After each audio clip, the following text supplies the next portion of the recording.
big up, and welcome back to Liverpool 12-Man Show. We are live. I said that we'd be back at it with the scheduling. Tomorrow's going to be an interesting show because I know it is coming up on the 4th of July here in America, so it's not easy to not partake in the 4th of July festivities, and it's the 4th of July falls on the weekend, so it's going to be a very festive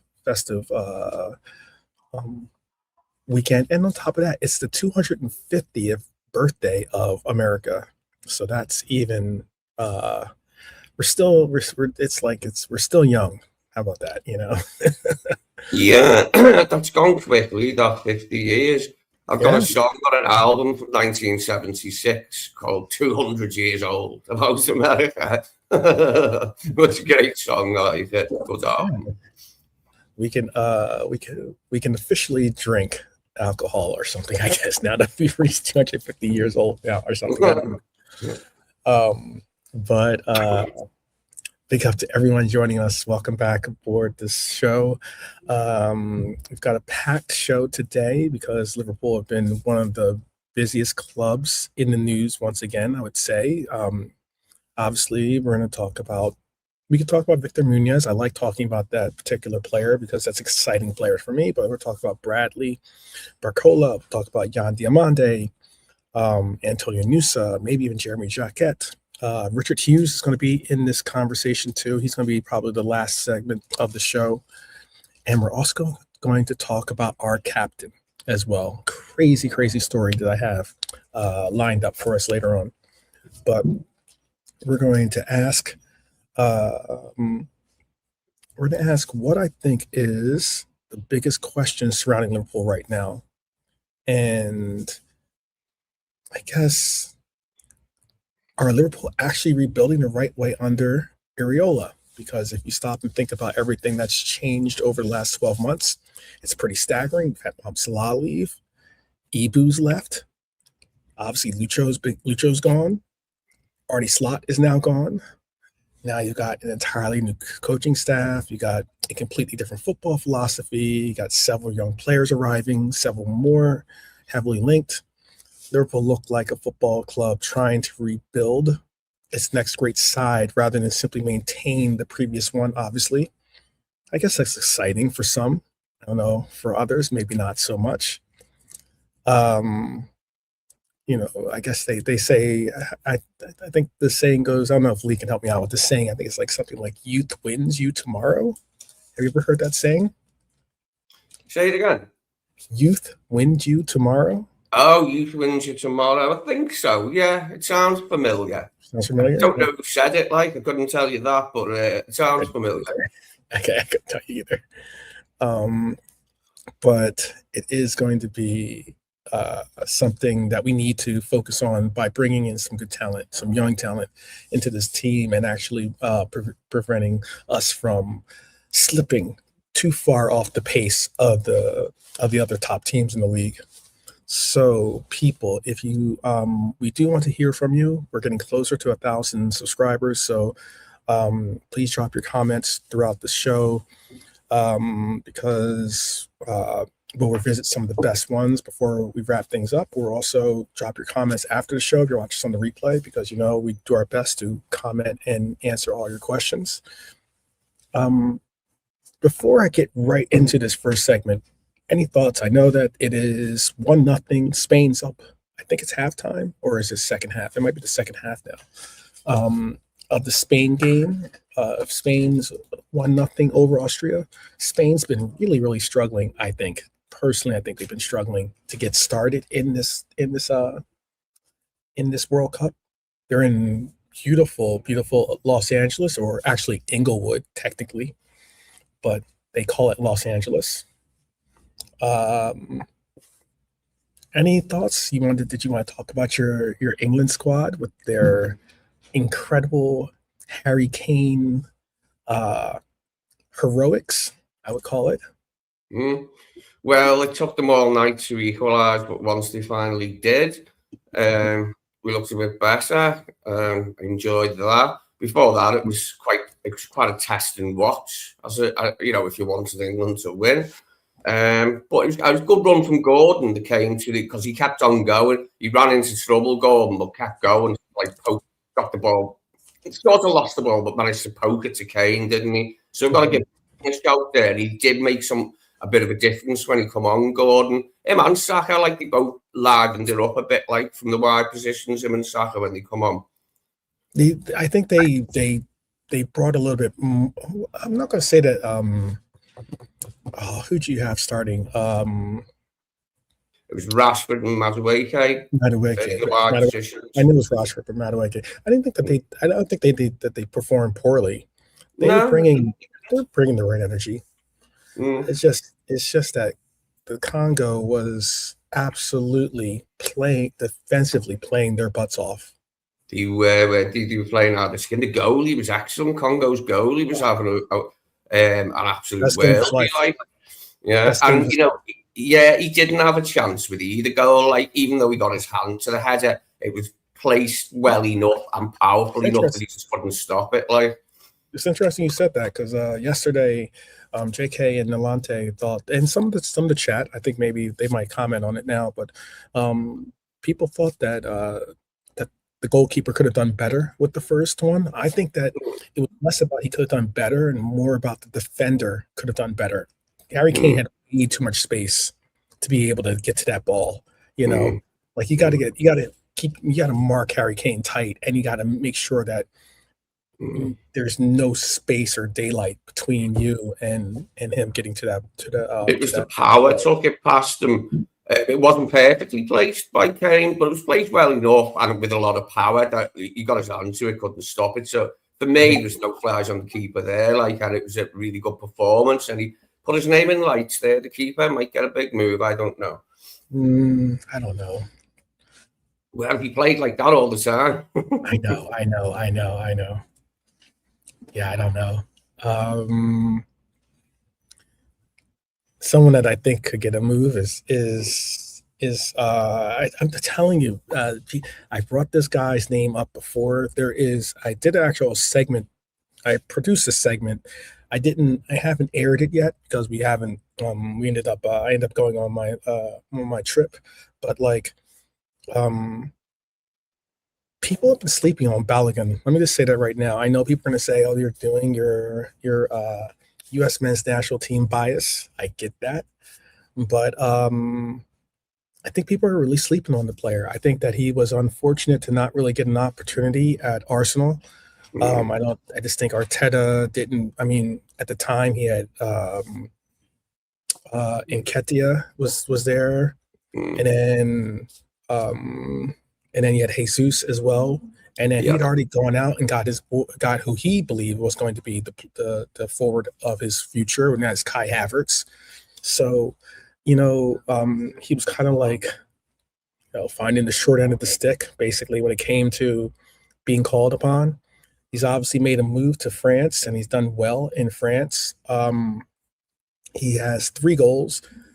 I absolutely think that he got hard done by. It was very, very much similar to the Curtis Jones red card in a sense to me.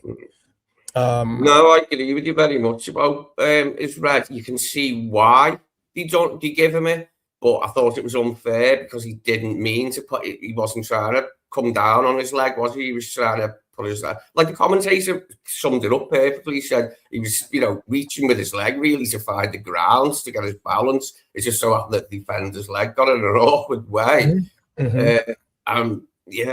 When he slows it down, it looked terrible. It looked awful first. But you've seen it from a couple of different angles and you'd understood it more. But I think it was harsh because it rules him out now, doesn't it? I don't know how many he might get. For one game, it looks like it's going to be for one game, and it looks like it's going to be against Belgium. Belgium came back with an absolutely incredible, inspired win. Tielemans is. Shout out to Tielemans. I didn't think that he was this level of a player, I guess you could say. It's all respect. I'm not saying that I'm not saying he's a bad player. I'm just saying that he's one of the more notable players on a team of big names, on that Belgium team. and he is the guy. Like, I thought that KDB started the game, for instance, and I thought that he would be the captain, or he would be the captain of this team, and he wasn't wearing the armband. And I'm like, interesting. Tielemans is. And that surprised me. I don't know if that surprised you or not, but I think he's a good player. He is a good player. Yuri Tielemans, like, I was thinking of him for us a while back, as sort of like a squad rotation option. When he was at Leicester. I think it was when Genie left. Yeah, I was thinking of him then when Genie left him, because we have him. But he's a decent player, no doubt about it. Like, and he knows where the goal is. Like, he's definitely got a goal in him, as he showed. I thought that's the thing. That's the reason why I said what I said, though, Lee, is that initially, it wasn't that I didn't think he was a good player. I just didn't know if he had the, like, as in, you're talking about Henderson leaving. So now you're talking about an endurance player, someone that has like a real gas tank in them, to be able to go. And it was like a question of his stamina, whether he could, really give that kind of intensity that we call upon and be able to give it for 90 minutes. And it was a real big question. He wasn't really asked to do that at Leicester. And then for him to have to step up and do it here, I thought maybe he would burn out. And but he's played well for Villa. He stepped up in a leadership role for Belgium right now. Power and props to him. Power and props to him. He even took the penalty kick. That's why I was very surprised. I'm like, there's other people in that. He's like, yeah, because he was at Leicester when Genie left us and that, and we knew his contract was coming up. That's why he popped into my head.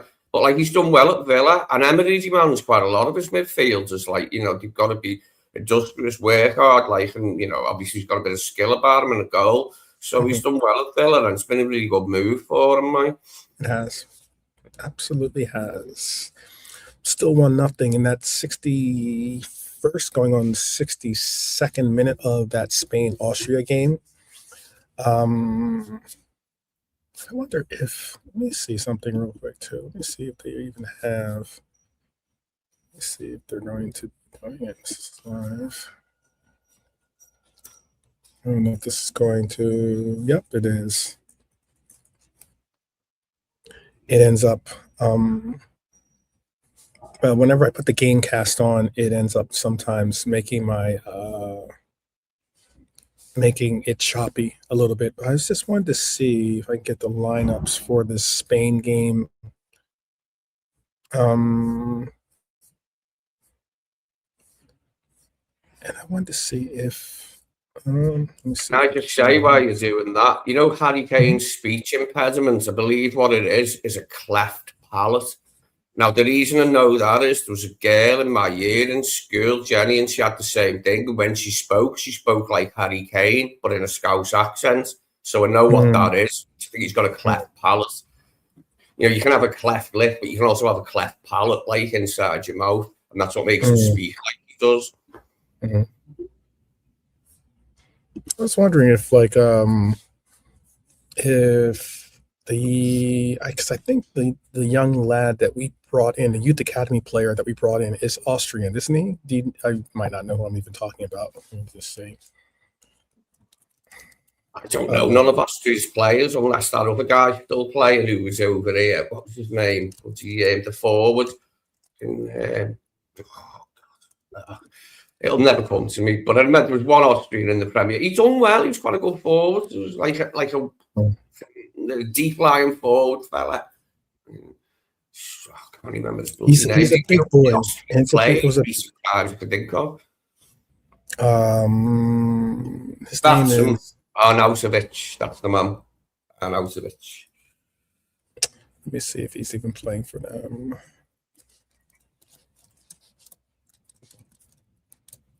Oops. Played for... Never had a whole lot of famous players, Austria. In fact, before Marco Arnautovic, the only other one I can think of was called Hans Krankel. And he was like, when we were in the cup, in his cup final, when I was a kid, he played Rapid Vienna in the final after they beat in Barcelona in the semi. Bayern Munich, sorry, in the semi. And Hans Krankel was like their best player. He was the top goal scorer, big name, and that Hans Krankel. But that was a long, long time ago when I was a child. Mm. I Yeah, never this in was European finals. A very long time ago. this is the young lad that I was talking about. From he was this he was just we just got him this just recently. We got this player. I forget what the exact date was when we signed him, but he was one of the early signings for the team. Young lad, very good player though. We got him for about 2.5 million, I think, 2.5 million pounds, which is which is a pretty sizable number considering he's 17 years old. But he's a center back. He plays for I forget what team he plays for. I forget what team we picked him up. The thing was like Vienna, maybe, I think, or something like that. But he is 6'5" and he's 17 years old. It's a big boy. It's a big boy. So, he's a name that probably most or some people really haven't been talking about, to be honest with you. You know, we've had obviously Leone, we have Jeremy Jacquet, all under 21 as players of interest for our future. But and Duque is a very talented young man. So he might be someone for the future. Hopefully, he is someone for our future in that role. He plays currently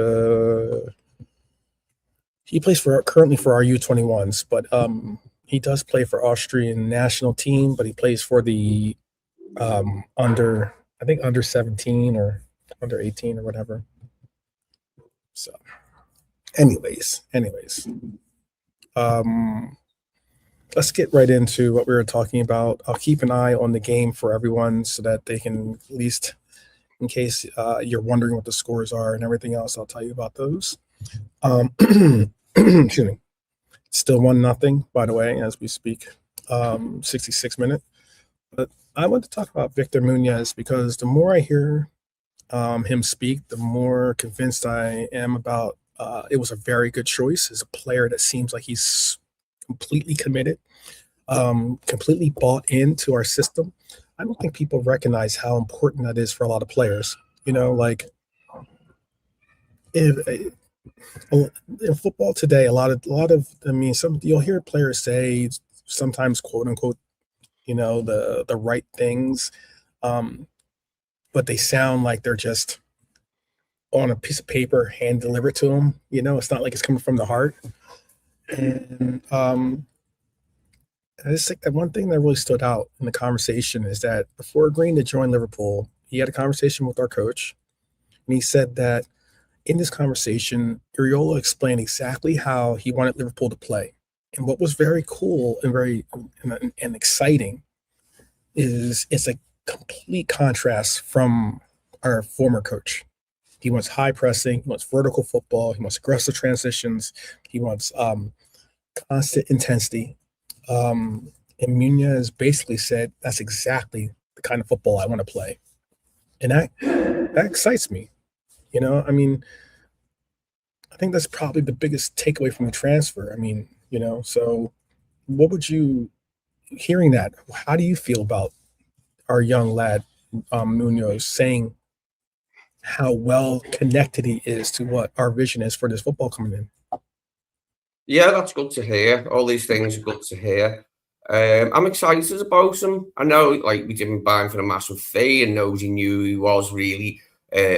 You know, none of us really had heard of him much. Any of our fans had before we got him. I know I hadn't. Maybe only those that watch the league every week were aware of him.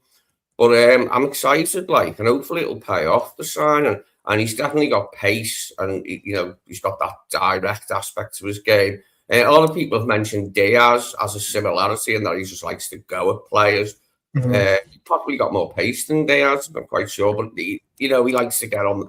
You know, he likes to get at players, doesn't he? Like, likes to run at them, and he's got the pace, and that's what we've been missing the last couple of seasons. Maybe last season for sure, we just didn't have enough pace, like in wide areas.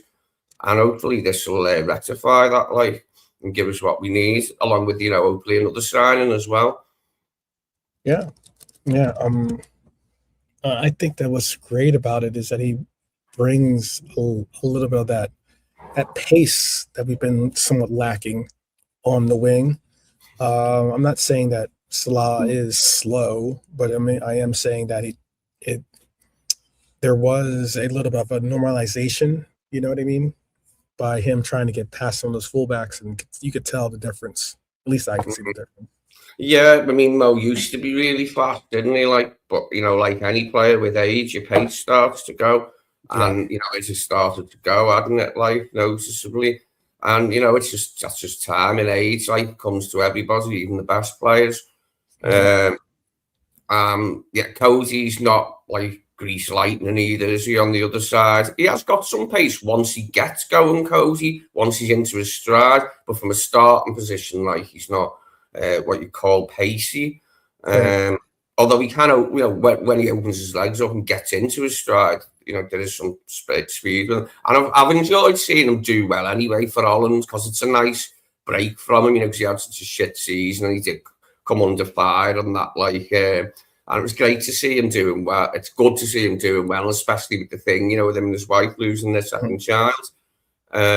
So it was nice to see from that aspect as well, like, you know, because he's our player, isn't he? And you want to see our players doing well at tournaments, don't you? Yeah. I like the I don't know if he I do agree. I like the Lucho comparisons, but I don't know if he is from the clips I've seen, he's not necessarily like a Samba style, you know, or he's not really like this creative ball dribbler, but he does have pace. That much I can see. So, what can I say? But I am excited about that. That does make me happy to see, because like that's the one thing that we have been lacking, really. And like it makes you really understand the fact of what a difference a player with pace can bring, especially like you said, in the game. Look, as much as I do not like Gordon, I will admit in that World Cup game against the Congo, he made a difference. He absolutely made a difference, and that difference was his ability to get, you know, some space and be able to deliver those crosses. And that was like both. I think he had 2 assists in that game, didn't he? I know he had the assist. The first goal that was his assist. I think he had the second assist. Oh, yeah, well, the second goal was definitely his assist. He was the one who got it through to Kane, wasn't he? It looked like he'd run into trouble, but he managed to, like, still get the ball to Kane, and Kane did the rest.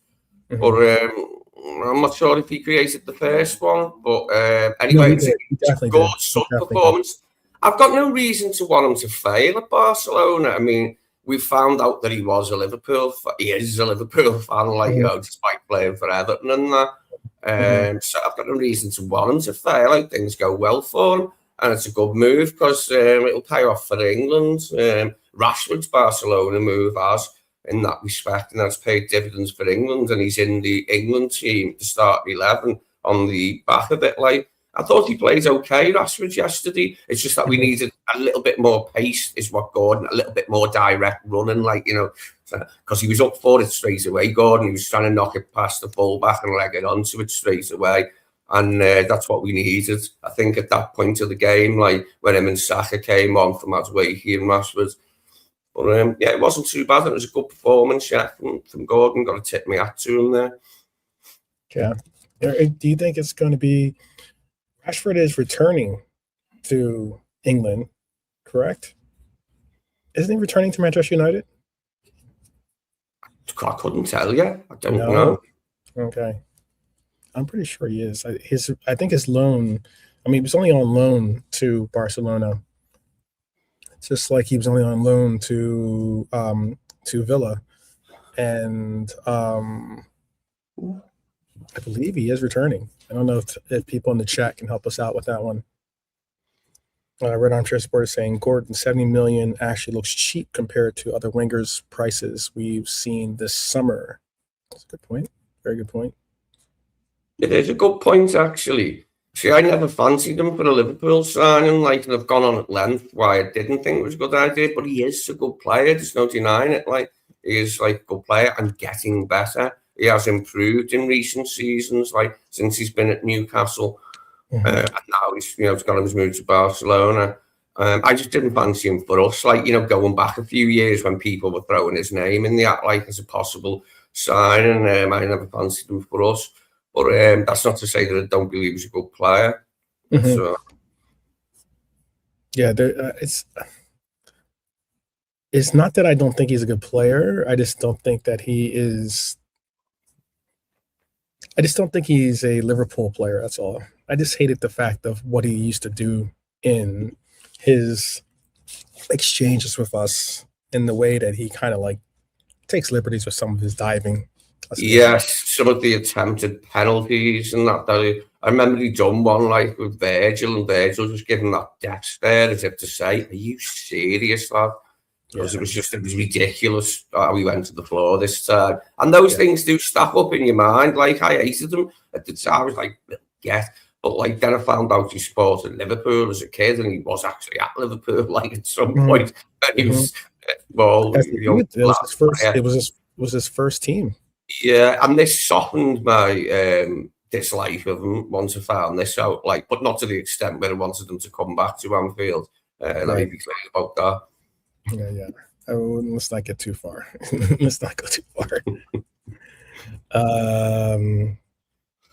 Yeah, bad tackle on VVD by him. Yeah, he had a bad tackle on he had a bad exchange, let's call it, with Trent Alexander-Arnold. Really, that one didn't rub me the right way when he was with Newcastle. Yeah. So he's just like, for someone that loves. Sometimes players go above and beyond to kind of show their loyalty, so that so that people don't say, "Oh, you're not putting all the effort in because it's the team you love." Liverpool, you're not going to. You're kind of like taking it, taking it light or something like that, and it's like, Well, him and Saka are brilliant as bench options to bring both of them on at the same time. Like, it's pretty wild. We're all just waiting for Saka to hopefully be fit enough to start. Not that I don't rate Madueke, but I think Saka's better. Gordon's put himself in with a chance to start in the next game. I would imagine by his performance, he might well. I think he'll in that position after his performance. Like, I think Tuchel stays with Gordon on the bench because he needs that. He needs that fire. I think Gordon is a good lightning plug, or lightning, whatever you call it. Lightning strike to bring lightning off the bench. Yeah, lightning rod. Yes, thank you. Yeah. Rather than, like Rashford, I'm sure is. All players have that ability in them, I guess. But I think Rashford's more of like a starter that kind of like needs that extra time to kind of like warm up and get in the game. Gordon will go out there and just give you heavy intensity from the very start into the finish. Yeah, it's been good for Rashford. It's not because he left Man United necessarily, just like the Barca moves work for him, and that like he's come back into the England thinking like for the starting lineup, which he wasn't when he was on the bench at United. So it's worked out for England, and it's worked out for Marcus as well. So good luck. Yeah. See, I'm not, when I watch English players go abroad, even if like they were a United player, I'm not necessarily waiting for them to fail. Like, come on, fail to make me laugh. I don't really think of it like that. You know what I mean? Because like I don't want English players to look shit when they go abroad. I want them to, and do a good job. Like, you know what I mean? And show that they're not bad players. So. Yeah, 2-0. By the way, Spain has just made it 2-0, and they're up in going close into the 80th minute right now in that game. 2-0. And I don't know if, and let me double check too. Let me see. Muñoz is available for that game, by the way. He had gotten an injury, but he is available for this game. So let me see if he's even on the, or if, I doubt he started because I don't think he starts for Spain. But I think, let me see. Yeah, he's not in the starting lineup. But he is available for them.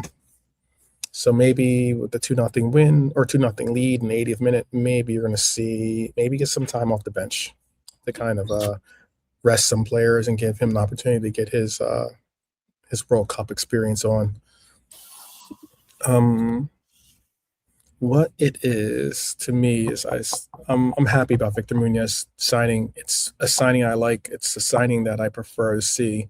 Us going after some of these gems instead of trying to. I'm not saying he's going to be a world-class player. I'm not saying he's going to be the next coming of Mane or Salah or something like that. But I just think sometimes system fit is just as important as raw ability, and I'm excited to see what he has to do. Big up Hylor.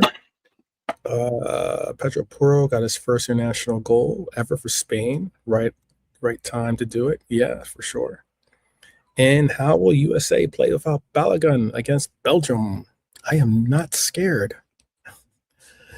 We will. I would be scared of this Belgian team if I was you. They're decent, and they showed. They came back against Senegal after being under the cosh for a while.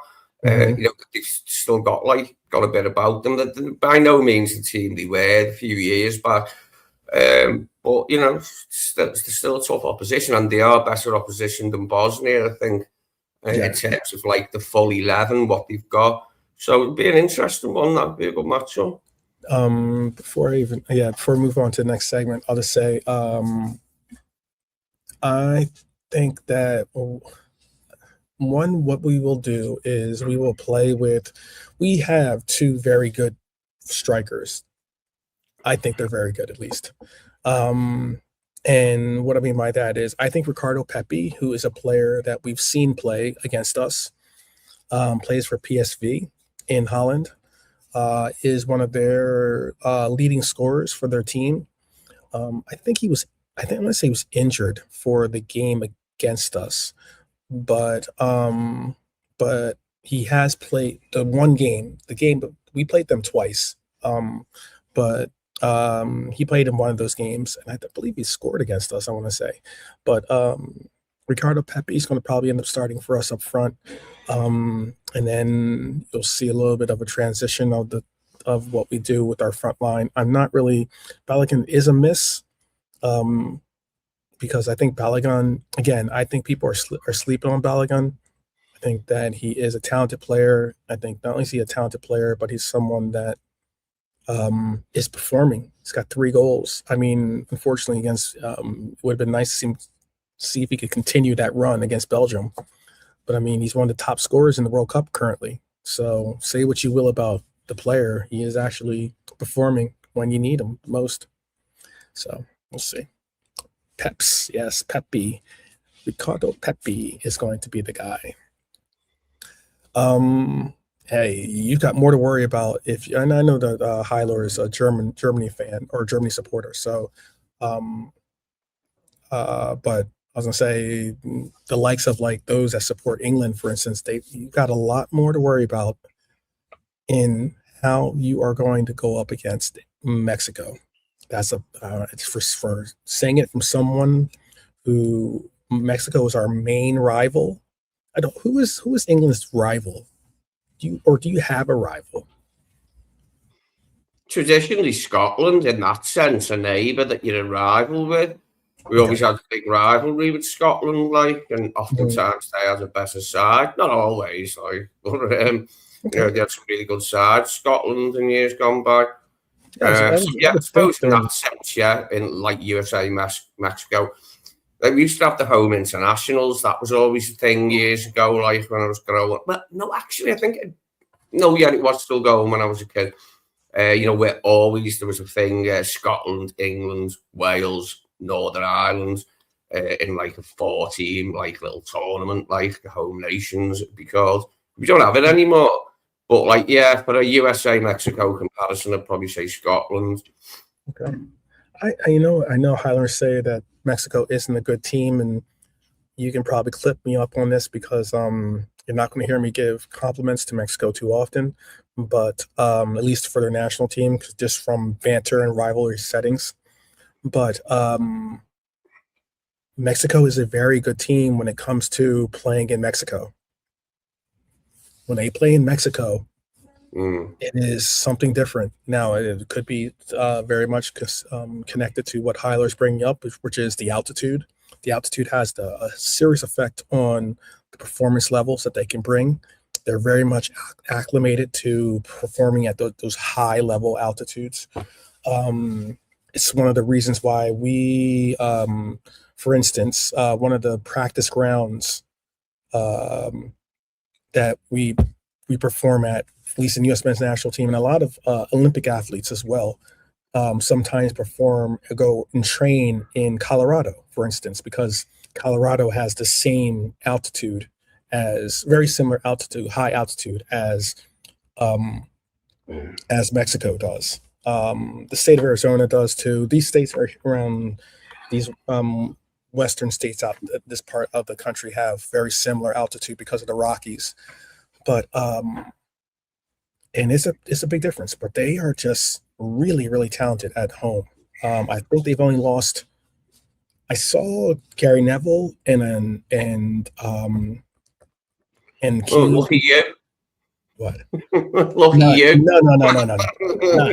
Not on the Ave or something like that. How much did you spend on eye bleach after you'd seen the foul creature?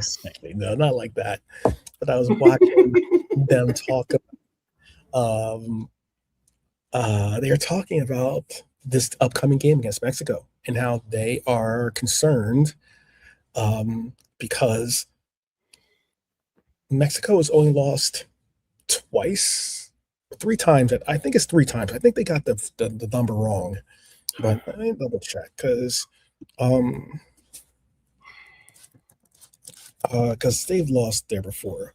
But I think it's like once in the 70s and once in the 80s. Well, England struggled in Mexico's high altitude in the 1970 World Cup long before my time. But they struggled with the high altitude that World Cup as defending champions and were eventually knocked out by Germany in the quarterfinals. I think we were winning 2-0 and Germany come back and won 3-2. Right. They said it's technically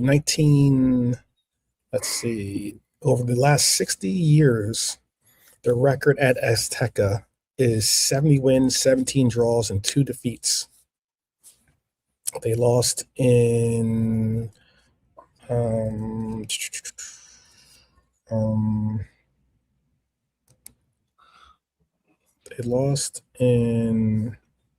this one has this. They lost to Costa Rica in the World Cup qualifier, and they lost to Honduras in the World Cup qualifier there in 2001 and 2013. So,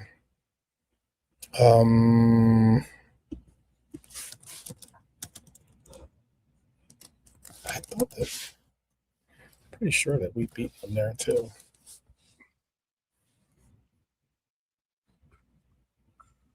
But I'm positive we have, but anyways,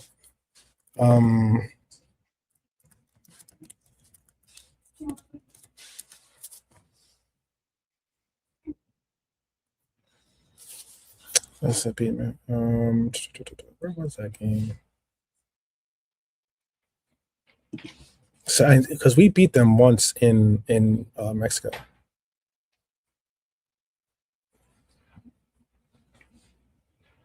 No, it's not easy to do, is it? Beat them in Mexico, especially if you're not going to, you haven't played at altitude very often, which a lot of teams haven't played at altitude. Don't play at altitude. It's one thing they've got up their sleeve, isn't it? And who can blame them using it like that? I wouldn't argue if that was like their team. You know what I mean? Yeah, it's the reason why I think Ecuador is a difficult team to, for instance, beat sometimes simply because they're just acclimated to that high altitude. But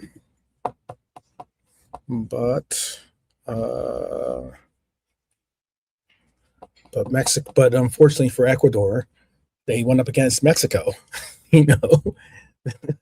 In Ecuador, it was just two teams that were already acclimated to that altitude difference. Trying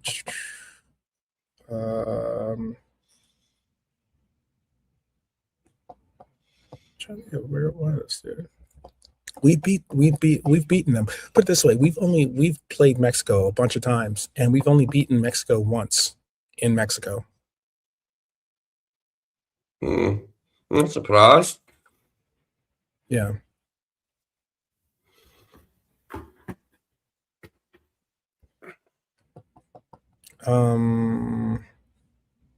So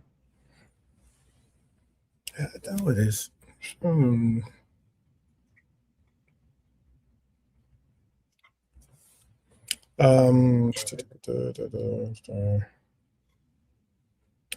mean, even I just Googled it. Even Google is having this tough time trying to remember when it was.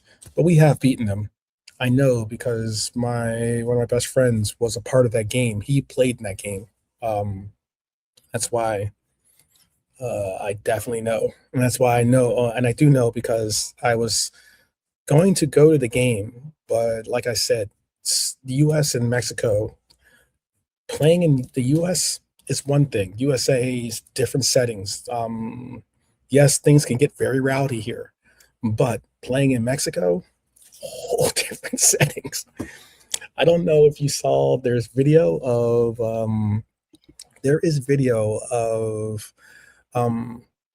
the Mexican supporters outside of the Ecuadorian where the Ecuadorian players were staying, the hotel, and the entire night they were playing, mariachi music and we're partying and they were loud, trying to keep Ecuador up all night. Yeah, they are on some other settings. Yeah, I can't help laughing at things like that. It's not really right, but like it happens, and you can't help laughing, can't you? As long as it ain't your team, then it ain't funny because it did happen. It's happened to Liverpool where we used to go to Eastern Europe years ago, and like they try and keep you up with noise outside the hotel. And Bob Paisley and Shankly wouldn't let them drink the tea in Eastern European countries in case it'd been drugged. I'm talking about the former Soviet bloc countries. I was about to say, I agree. Yes, Wes, that's a very good comparison. I agree. Galatasaray is not an easy place to play. It's not. They make it very difficult for you to play. That's why it's interesting. I'm very interested to see how this game's going to go. I mean, it's not going to be difficult. It's not going to be easy. Kudos to England. Both of us are now into the round of 16, and they have an opportunity to bring, as you guys like to say, bring it home to England. Is that what you say, right? So, we'll see. We shall see. Real quick question about the Muñoz thing I wanted to ask you, though, before we move into this next segment. With Victor Muñoz, do you want to see him as an immediate starter? Do you want to see him as a bench player? Or do you want to see him as someone that we eventually rotate into that position? With Muñoz? Yeah. I don't see why we can't start him early in his Liverpool career, but I would think he'd be a sub-like for a while first, before he gets his feet under the table properly, so to speak, and then we'll see him starting then. But I hope we see him for Spain anyway before the World Cup's done and dusted. I hope he gets a chance and gets a few minutes That's all it'll probably be. Would be, you know, something, but it'd be nice to see him on the pitch, like before the World Cup's done. And we got a chance of that, I suppose. Now Spain are going through, and the 3-0 up now, aren't they? So yeah, who knows? That they are 3-0, but it's like in the 90. They're already into extra time. I'm not sure what they're doing. But it is something. Let it be known that there is another player. Now, we're not going for Yan. Technically, we're supposed to be out of the running for Diomande. I get that. We're talking about Muñoz. Hopefully, he can roll, but just segue right into that role for us perfectly. But Bradley Barcola is a name out there that is still very, very, very popular amongst a lot of people as a player to go and get. One report says PSG won't sell. Another says Liverpool remain interested. Fabrizio Romano says Liverpool are still very much in the race. So what's actually happening? What do you think is actually happening with me? Do you think we're actually in this race? Is this like a player that we're going to really pursue, or what is this? Is this? My gut instinct is that we probably won't, if the sort of fee they're talking about is what they want. I think we could maybe look elsewhere. I don't know where. I haven't got names, but there must be other players that are maybe more easier gettable and cheaper, who will still be a good signing. I don't know. I haven't got many names as alternatives at the moment. Now that Diomande is a no-go. I'd like Barcola. I'd be pleased if we got him. I'm just not sure how viable it is and if we go all the way fee-wise. So we'll wait and see on that one. Yeah. I saw Wes put in this comment right here. He says he's hoping we get business done like Spurs when the World Cup is over, but starting to feel like Slot's first season assessing the squad BS. Do you feel it's that way, or do you think in this, I can give you my opinion, but I'll allow for you to go firstly. What do you think is the assessment of tell me your assessment of what Tottenham's doing, and then also tell me what you think we do. What are we doing exactly in your perspective? Well, Tottenham have been decisive, if nothing else. They shelled out quite a lot on Van Hecker, and now they've added, as far as we know, they've added Matheus Fernandes for a really big fee. So, the 2 seasons they've had are unacceptable, though, by Tottenham standards. Yes, they're not a club that are storied in winning trophies down the years that much, but they are a big club and always have been. So that they were always one of the big 6 years ago when I was growing up, and that was a big 6 that did not include Chelsea or Man City, by the way, when I was a kid. So, they're not having it, are they, Spurs? And they're trying to take steps to make sure it doesn't happen again. Right. And, I'll be okay with that because I've always had a slight soft spot for Spurs going back to childhood because they always had good, exciting players and plays an attacking style, especially compared to their North London neighbours, Arsenal. They were rotten to watch, when I was a kid, bloody boring. And they remained that way until Arsene Wenger took over. As far as I was concerned. And Tottenham, so hopefully they have a better season there for their fans, because I don't mind Spurs, as I said. Always had a little soft spot for them, and it's the only soft spot I've got in Premier League football. You know what I mean? That's away from Liverpool. I don't mind Spurs, never have done. Yeah, I was gonna see there was a I'm gonna go blank on his name again. Let me see if I can find his name for us, but there was a comment done on. I saw it, and the person that talked about it, I'm not a fan of, but his point was very interesting about how, yes, Tottenham are making moves this offseason, but are they really, the players that they're bringing in, are they difference makers? Are they going to be the difference makers that, they're getting players that were on relegated teams. They're getting players that were maybe, quote unquote, maybe past their prime and entering their the twilight of their careers, or just maybe they're just players that, as he put it, are bang average. That's what he put it as. It's gonna make me angry that I can't remember his name, because he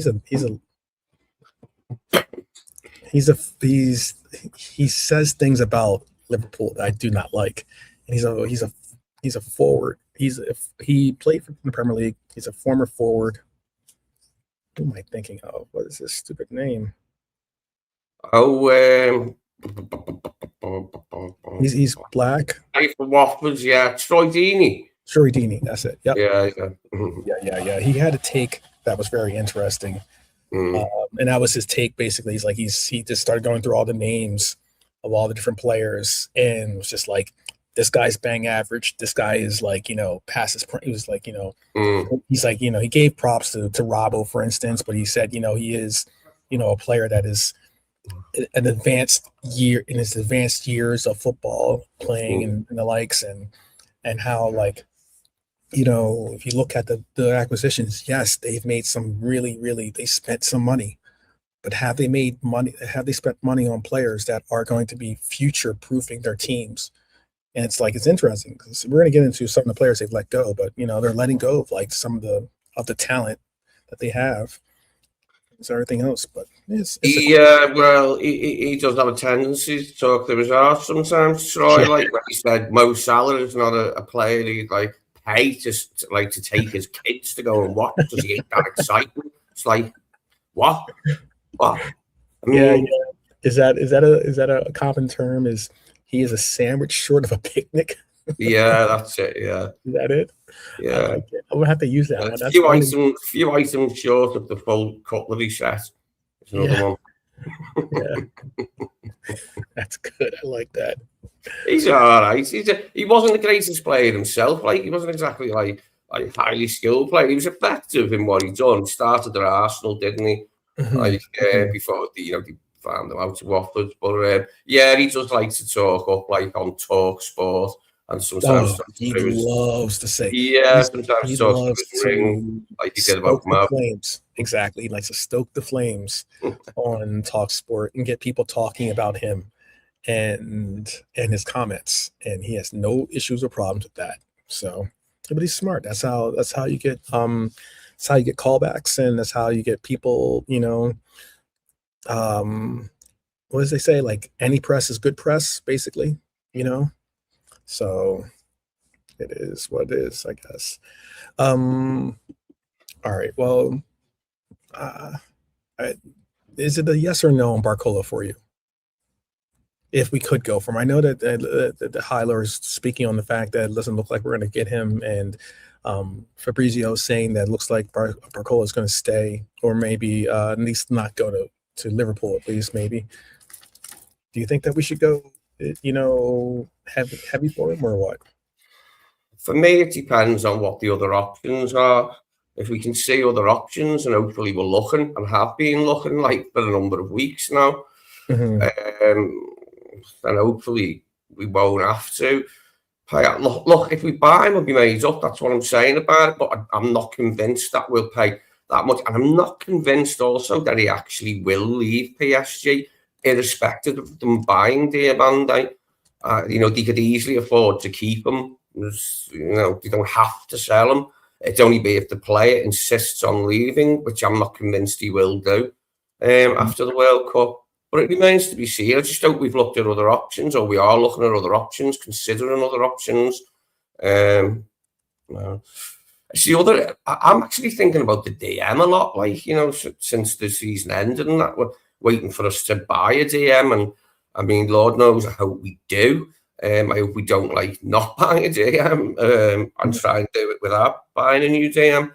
I hope that's what he's got eyes up, and I'm just like really eager to see who we target in midfield, like when we go for a central midfielder who can give us a little bit more, someone who's a bit more of an expert in tackling, like, and who can win the ball, like, clearly knows when to tackle, when not to tackle, etc. I think we'd be vastly improved if we could add that player for next season. Yeah. Yeah, definitely. He is. Craig Burley is. I'm sorry, having a conversation with the chat with you while I'm listening to what you have to say as well. But Craig Burley is. Craig Burley says some things where you're just like, what are you talking about? The cast that makes up ESPN. ESPN's EFC is they are some vibrant characters for television. I'll put it that way. And I mean, some of them are very, very notable players. You know, I mean, Craig Burley wasn't necessarily like, you know, he was all right. He scored a goal, good Craig. He used to score a lot of pens. He was a pen-taking midfielder, but he scored quite a few. Yeah. I would say it was okay to call him a goal-scoring midfielder. Yeah. But the greatest, like, that's why he played for Chelsea. But I've seen Shaka Hislop interviewing Jurgen Klopp the other day. Yeah, regular on ESPN, I was talking yesterday. It was a good interview, I thought. I enjoyed that. Yeah, it was an enjoyable interview. He wasn't. It wasn't like he was doing like hard hitting, you know, trying to like, you know, get secrets out or something like that. But, he has a laugh with him, didn't he? He seemed to relax around him, like and he has a little laugh, didn't he? Like, and it was good to see it. It's, to be honest, like I hope Jurgen doesn't come back as a manager, or if he does, it's a good while away. Yeah, because I'll just feel better that way. It'll be weird seeing him in someone else's dugout. Be like, what's our manager doing in someone else's dugout? Take him out. I don't think he's going to be in. I mean, like, this is what I was going to say is that would it be easier? Tell me in the chat too if you guys agree with this. But there have been reports that with the Germany job, he wasn't happy with people asking him the question. But there have been reason why people were asking the question is because there were reports out there suggesting that he would be open to taking the Germany job. Now that, you know, obviously the World Cup is over for Germany. I think that would be a fantastic move. I thought that was always the next logical move for him anyway, to be honest with you. You know, he wasn't going to be RB's head coach. He wasn't going to be he wasn't going to take over for Manchester City or United or something crazy or Real Madrid. I always thought that the national team was more of a way to get back into football coaching for him. Would you be okay with that? Yeah, for sure. Yeah, international football is different than seeing him in another club's dugout anytime soon. I mean, I'll cope with it if he does make a club comeback. Like, but yeah, I wouldn't mind seeing him as an international manager like that. It wouldn't bother me in that regard. I mean, look, it wouldn't bother me too much if he made a comeback as a club manager. I'd get over it, like, but it would seem a little bit weird at first, like seeing him in someone else's dugout. Mm-hmm. Yeah, it would be. It would be. It definitely would be. It'd be difficult. I mean, you root for. You're happy to see people that brought you the right, you know, the right type of vibes or the right kind of memories, and now all of a sudden they're coaching a team or participating with a team against you. It'd be difficult.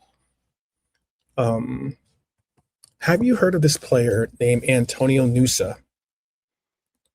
Have you heard of this player named Antonio Nusa? He's become more of the interesting choice, I guess you could say, over the last 24 hours. Reports are coming out of Germany that RB Leipzig could actually be prepared to sell Nusa because of the figure that's being asked for. Obviously, they want 120 million. Oh wait, they want 150 million. Excuse me, for Diomande. They want 150 million for Diomande. That's in euros though, not in pounds. So I think it comes in around 120 some million for him is what they're looking to get. But for Nusa, much more reasonable price, if you want to call it that. And that is, he's been mentioned to be around 51 million pounds.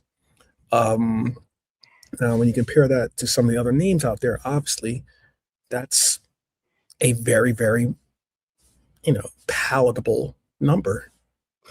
It is, and he was mentioned a couple of seasons back, or at least a season back, Nusa, as a potential signing for us. The name was Musa's anyway. I don't know how much truth there was in it, but as a potential signing. So that's another one, remains to be seen, but it is significantly less money, isn't it, than 120 odd million. Or 150 in euros. So it's a lot of money. We've just paid out big fees for Wirtz and for Isaac, so we could always do it again. It's just that, the way I'm looking at the transfer window is we've got to break it up a bit, cover all our bases, because we need players in a few positions, don't we, to be comfortable next season. So I'm just hoping that the money is there, and that if we do spend that sort of Barcola money on anybody, that we can afford to, and then still be able to buy in other areas. Yeah, it looks like he could possibly be a player that, could contribute immediately. I'm not saying he's going to be a world-renowned football player for us or something, some world-class player, but he could be a player that presents something of a difference in the ability to say he's a senior level player that's played senior football for more than 1 year. He has experienced Champions League. He has looked comfortable playing in the Champions League or playing in high pressure situations. Just someone that maybe can contribute immediately.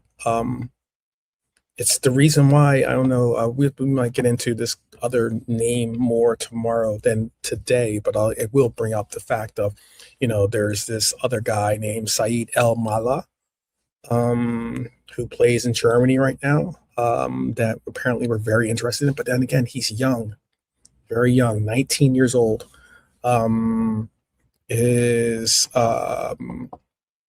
Is a German national, but he is 6'2", brings in some real pace and problems on the wing. But it's just one of those cases where it's a matter of, I guess, it's about picking your particular taste when it comes to who you want to see replace Mohamed Salah, because it is something. There's something up there. I was going to say, there is some good news. Let's move away from the first team for a minute, because Liverpool quietly completed another signing that probably didn't make headlines for most, and that is the 16-year-old goalkeeper Noah Evans has joined from Burnley. Now, I'll be honest, whenever these academy signings happen, a lot of supporters just scroll right past it. But I think that can be a mistake, especially in the squads, considering that we have had some very good talent come from our youth academy team: Rio, Trey, Will Wright. It's just to pick off a couple of names off the recent turn, and I think that it's important that we continue to build and boost our youth academy. You probably never heard of this guy, have you? No, we were linked with someone called Noah before, but I think that link went out with Diomande. It wasn't this guy. Fans, definitely. Sorry about that. I just had to crowbar that joke in there about Diomande. But yeah, great name, isn't it? Noah Evans. There you go. 2 by 2, the animals got aboard. Yeah. Big boat that to get elephants on it, mate. Lee dropping the dad jokes. Okay, so yeah, Dan's is another name. Dan's is so frustrating because, I think he's got talent. It's just that I just would hope that he can keep his fitness together and be able to just get an opportunity to play. He would have had opportunities to play last season if he was available, I think. He would have, because Klopp gave him chances. And he scored, didn't he, in a couple of those early FA Cup games that he played in? I think he scored in a couple of them. He scored against more than one opponent, and he's useful as what he would be. if we don't sign another forward, obviously, we're without Hugo for a while, then as useful as what he would be like as an option, Jadon's. And it would be interesting because it looked good for him at first when he made the breakthrough under Jürgen, and then he went through these injuries, and just didn't hear of him much. But it'd be interesting to see him again. He definitely showed he can score in the Liverpool shirt. He has.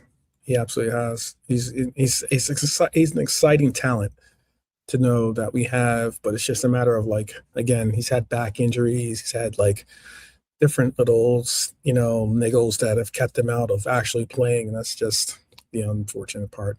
I would say someone that is working his way back from a serious injury and is back at the AXA. My guy, your guy out there, our Japanese warrior, Wataru Endo, is back at the AXA Training Center. I was very happy to see this. It's, day one. He is my day one, but, in the sense of I've no drama. He's got no transfer rumors connected to him. There's no cryptic messages. He's just going to go straight back to work. There's no let's worry about what Endo is who he's talking to or what he's saying in the journals about this team or that team.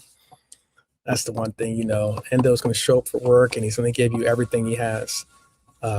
So I'm excited to see him back at the AXA. You want to say something about that or no? No, it's always good the players are making a comeback from injury. Yeah, I agree with what Norm is saying too, by the way. If Endo, I know people are going to think I'm biased because I like the player in general, but I just think that he is a versatile player. He gives you no complaints. He's a very beloved player amongst his teammates. Absolutely shows the right type of etiquette and right type of commitment to the game.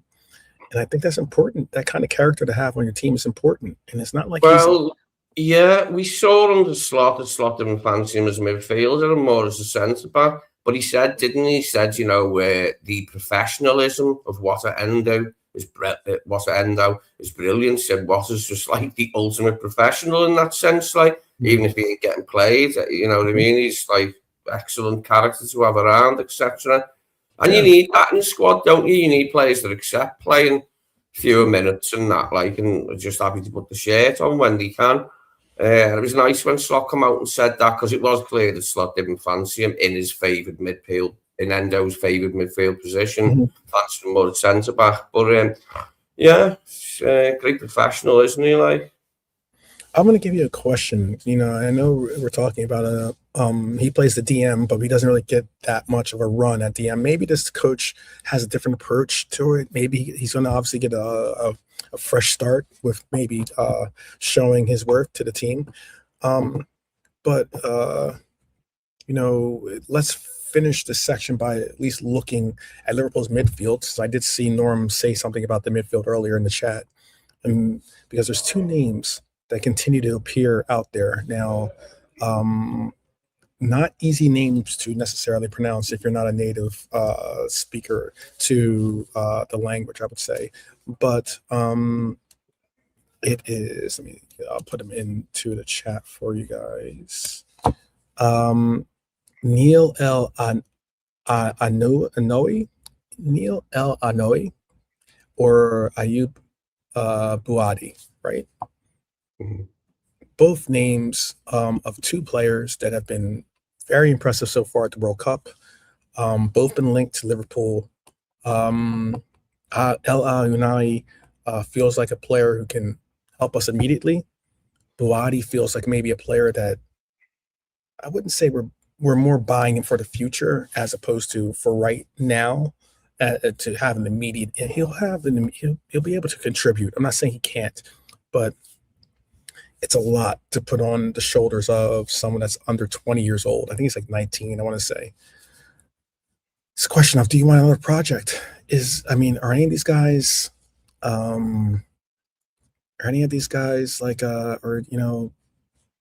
Buadi's reported value because of this World Cup, because of the attention he's getting from multiple teams. I'm talking about City, PSG, Arsenal, all these different teams out there. He's at 86 million pounds for like a 19-year-old or 18-year-old. I think he is. I think he's 18. Does that not give you some pause? Is 86 million a little bit too steep, even for someone that's got potential? Because that usually is connected to superstar, and he's not a superstar. Let's not get it twisted. Could he be? Maybe, but I'm just saying he's not a superstar now. Do you spend that kind of money, Lee? For Buati? Pass. Oh, for Buati. I haven't heard of the other guy. I don't know the other guy. Is he a winger, the other guy? No, they're DMs. They're both DMs. Okay. Possibly for Buati, seeing as how he's doing well at the World Cup. Yeah. What price did you say then? How much? 86 million. That's a lot of money, that's a lot of money for either of them guys. Like, I would say at this juncture in their careers, that's a hefty transfer fee. Yep. 86 million is a lot. Again, I would look at it as like, do I want to bring in a player that can solidify our midfield? Absolutely. I'm cool with people's assessment that we go out and get a DM or get another DM or get a more tailored DM to what we need for being a destroyer. I'm cool with that. However, I'm not trying to overpay for a DM. And considering most times you can get good DMs, or you should be able to get good, promising DMs in that 30 to maybe high ballpark 50, 30 to 50 million. I would say 30 to 40 realistically. Paying double that price, that's a lot. It's a lot. I just don't know if I can make it happen. No, the prices for emerging stars have gone haywire, haven't they? Like, player gets the slightest bit of recognition or exposure. Next minute, like, he's talking of a fee approaching 100 million. It's not a good thing, is it? Like, Chelsea didn't help with the money they paid for Caicedo and then for Fernandes a few seasons ago. Like, that'll put the midfielder price bracket up, like, for central midfielders. You know who I would like to possibly I would like to at least pick up the phone and see if this is a real link or not. But there's been a defender that we've been linked with, and I want to hear your opinion. Tell us in the chat too what your opinion is on this one, because another defender linked with Liverpool this week is Jules Koundé. Barcelona reportedly value him around 55 million pounds, and Liverpool are said to have been sounding it out, I guess you could say, been trying to say. I'll pay it, mate. I like Jules Koundé. I think he's a really good defender. Okay. I really like him. He can play right back as well if we need to in a pinch. But for me, he's a good centre back. Like, definitely good enough for us. I like it. I like the link. And at that price, I'd snap your end off at that price to get a good centre back in Jules Koundé. I mean, we've already got one French lad coming in. We've got one just gone out in Ibu. But to have him and Jacquet, why not? Why not? Add them to Leone and Virgil. And Joe as well, like, if Joe's still here. But I'd be into that all day and all night. Yeah, I see Norm says Ardonia is this guy. He's not really into Koundé, and but Right Armchair Supporter says he likes him. I think Tyler's talking about something else. I mean, we need to. It's more about we need a. It wouldn't be bad to shore up not only getting another a legitimate or at least a decent center half, but also getting a player that can cover the same way Gomez can, for that right back role, and having a player that can cover for you in the center half. It's a really valuable trait right now. It is valuable. It's even more valuable when you can get it with a left back and a left-footed centre. You know, left-footed centre back who can play left back as well. That's even more valuable. Like, but like either or is valuable when you've got centre backs who can easily step in at full back and play well at full back. You know, not just like be holding the fort sort of thing. Can, you know, hold their own in both positions. There are some players who are like that, and I don't think they're that good in one of the two positions. Like, but some very much are like comfortable and good in both positions. Before we wrap up all this, I guess, transfer section, because this next topic I have is something I'm hoping you guys stick around for. I know that maybe some of you have other things to do, or maybe it's starting to get late. I get that, but it is worth sticking around because it is a very, very the two topics alone, they're connected, but they're very, very, very important conversations that we need to have. But before we wrap up, I'm going to give you guys just a little bit of a look around the league before we go, because we know Tottenham have gone big again. Manchester City is continuing to spend big as well. Brighton strengthened. Newcastle are making moves. It's an interesting case of where, obviously we can't stand still while others continue to, fortify themselves, and, rivals getting stronger makes our job more difficult in competing with them. And the question becomes, do we bring in a winger? Do we bring in a defender? Do we bring in a midfielder? These are all questions we thought, or at least I thought, were answered in last summer's close to $500 million spend. But we look like we're still looking at what we need to do. I will make a poll too real quick. Let me see if I can make this poll real quick.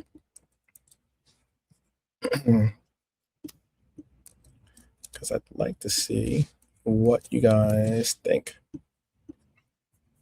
What you think on this, because it is I'd like to know what how people are looking at it, at least.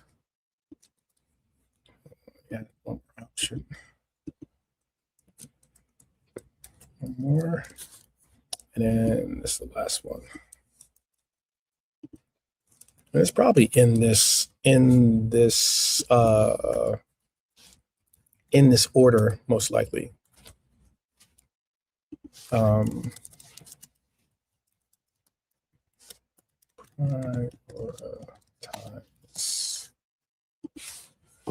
All right, I'm gonna set up this poll. All you have to do is hit a 1 if you believe it's choice 1, choice 2. Put a 2 and hit return. 3, 4, as likely. But I'm gonna ask you this, and you can tell me what your choice is, Lee, as well. Let me move this over to the other side.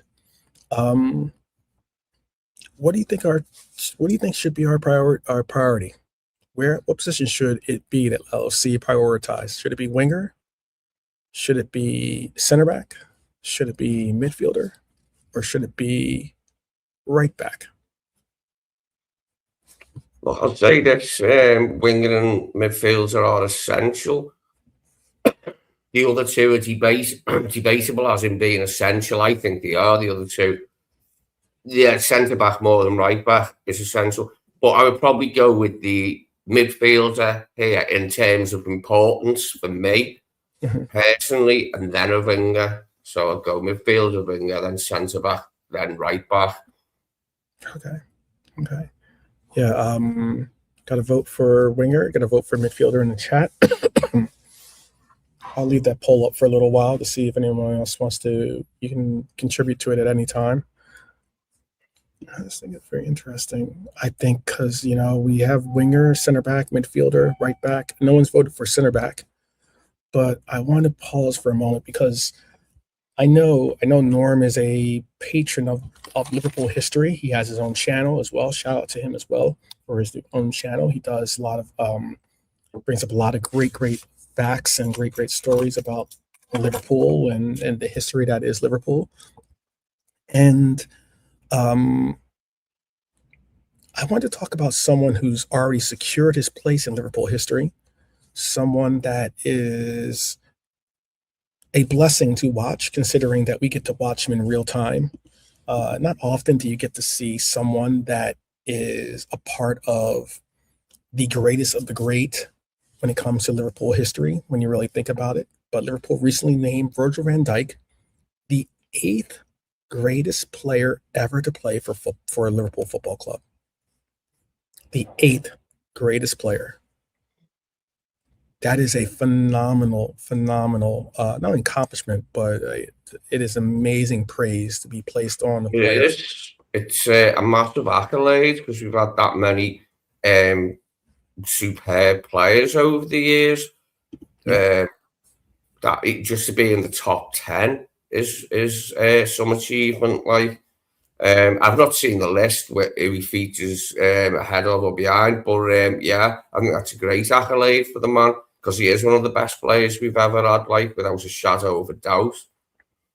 If tell us, I mean, you could say in your top 10 or outside of your top 10 all time Liverpool players, you could tell us that in your chat. Do you think that the 8th place is fitting? Do you think it's appropriate that he got what he got ranked at? It's a very interesting list. I want to say that I think Trent Alexander got top 20, I want to say, in the list. I think was he top 20 or top 30? I think he was like 18th, I want to say, on that list. It was just interesting, but I don't know where Robbo ranked on their list too. But it is. I'm just saying it because we're talking about that back line. I know Matip was in the top 100, for instance. I think Matip made it in the top 100 too. But like, as in knowing that we in this era of football have seen some of the greatest players play in that back line is pretty incredible. And to say that we've seen him as a top 10 is absolutely incredible as well. I don't believe they've gotten to Hansen yet, so I think that he most likely will be the greatest of the great when it comes to their rankings, I believe. I know a lot of people do rate. Do you know what? Funnily enough, I watched a video earlier of Ferguson. It was a dead brief video, and he was saying why he didn't take Hansen to the '86 World Cup. Because if you remember, like Kenny Dalglish said, I'm not going if you're not taking Alan. And he said when he first took charge of the Scotland team, which wasn't long before the '86 World Cup, after Jock Steed died, he said they had training down in Luton, and they did like some running, and then Hansen was walking off, and he said, "Where you going?" And Hansen said, "No." Someone else told him, "Oh, he felt his knee, so he's going back to Liverpool." And he didn't include him in the World Cup squad on that basis because he felt he wasn't as committed as he should be, Alan Hansen. But it was interesting to hear Fergie's own words because I never have heard an explanation. See what it was with him, he preferred his 2 Aberdeen centre-backs. He'd only just left Aberdeen for United at that point, and he had Willie Miller and Alex McLeish as his 2 Scotland centre-halves, which is understandable. He knew them better, but we all thought it was a piss take, like Liverpool fans, that Hansen wasn't included in the Mexico '86 squad. We all thought it was bullshit. But it was interesting to hear Fergie himself say what it was about. I think they're at the in that LFC thing I'm talking about with the top 100 players. I think they just broke into the top 5. I just saw that because Ian Callahan is in there, right? Roger Hunt is at number 9. Virgil's at 8. It was Hansen is 7th. Graham Souness is 6. John Barnes is number 5. Ian Rush is number 4. We'll have to do we should, when they announce the final 3, I have an idea of who the final 3 are going to be. If you want to take, I would give my guess. This is only my guess, okay? My guess is going to be top 3 is going to be Third, Mohamed Salah. Second, Steven Gerrard. And first is King Kenny, I think, is what they're going to do. I don't know if the list. I haven't seen the list for going out. It'll definitely be Kenny and Gerrard 1 and 2. I would imagine 3. Who did you say then for 3? Salah. I think Mohamed Salah. Okay, that's possible. Only because I believe he hasn't been listed. He's not on the list. He hasn't been listed in the top 100 yet. And they're down, and they're already down to number 4, which is Ian Rush. So, there's only really like 3 other players. I don't think it's going to be Balotelli, or something like that. So, I don't think that he's getting in there. No, I don't think we've seen the best of Mario, did we? Unfortunately, we did not. But, it was a gamble because we lost Suarez, and we were looking for forwards. You had that maverick thing about him, bit of that, a bit like Suarez, bit of a, that sort of hot temper and that, but it just didn't go well. And the other players we bought at the same time after we sold Suarez, like Markovic, not hardly anything with Lambert. Do you know what I mean? We bought some crap, didn't we? Like that summer with the money for Suarez. I don't know how they're ranking them personally. I mean, I would assume they're probably ranking them for not only play on the pitch, but also probably the importance of them to the team, to the community, and and to the significance of the heritage and everything about Liverpool. I mean, you could easily say that you could easily say King Kenny, Stevie G, and most likely you're going to say Salah. Even though I do represent, there's a lot of other players. I would say maybe VVD. I would also say maybe you can even give a shout maybe out to Ali. But most likely out of those, in the past 4 decades, because it's been 4 decades since the 80s. In the past 4 decades, I'd say those 3 players have been the significant people or the faces of Liverpool, I would say, most likely. Yes, Darwin should be in the top 100, I think, too. I don't know if he is. I doubt he is. But I got you. But you know what I mean? Do you agree or no? Is there another game on? Is that what you're watching? I forgot what the rest of today's games are. As I said, I forgot England were playing yesterday until half an hour before kickoff. Yeah. We've got still an hour or so until Portugal-Croatia kickoff. So, but that has potential. That could be an interesting game. Has a bit of potential, that one. So, why I'm bringing this up, and why I'm bringing this up about our captain, who I think is already established legendary status at Liverpool. Why I'm bringing this up is because I have just seen a report. I saw a bunch of different reports out there. And this one's a wild one. This is one, again, I take it with a grain of salt because my opinions on Italian teams. But Liverpool released this thing, with Virgil van Dijk being in number 8 in the top 8, not too long ago, and how fantastic it is to have a player of that status to be the captain of this team, and yada yada yada.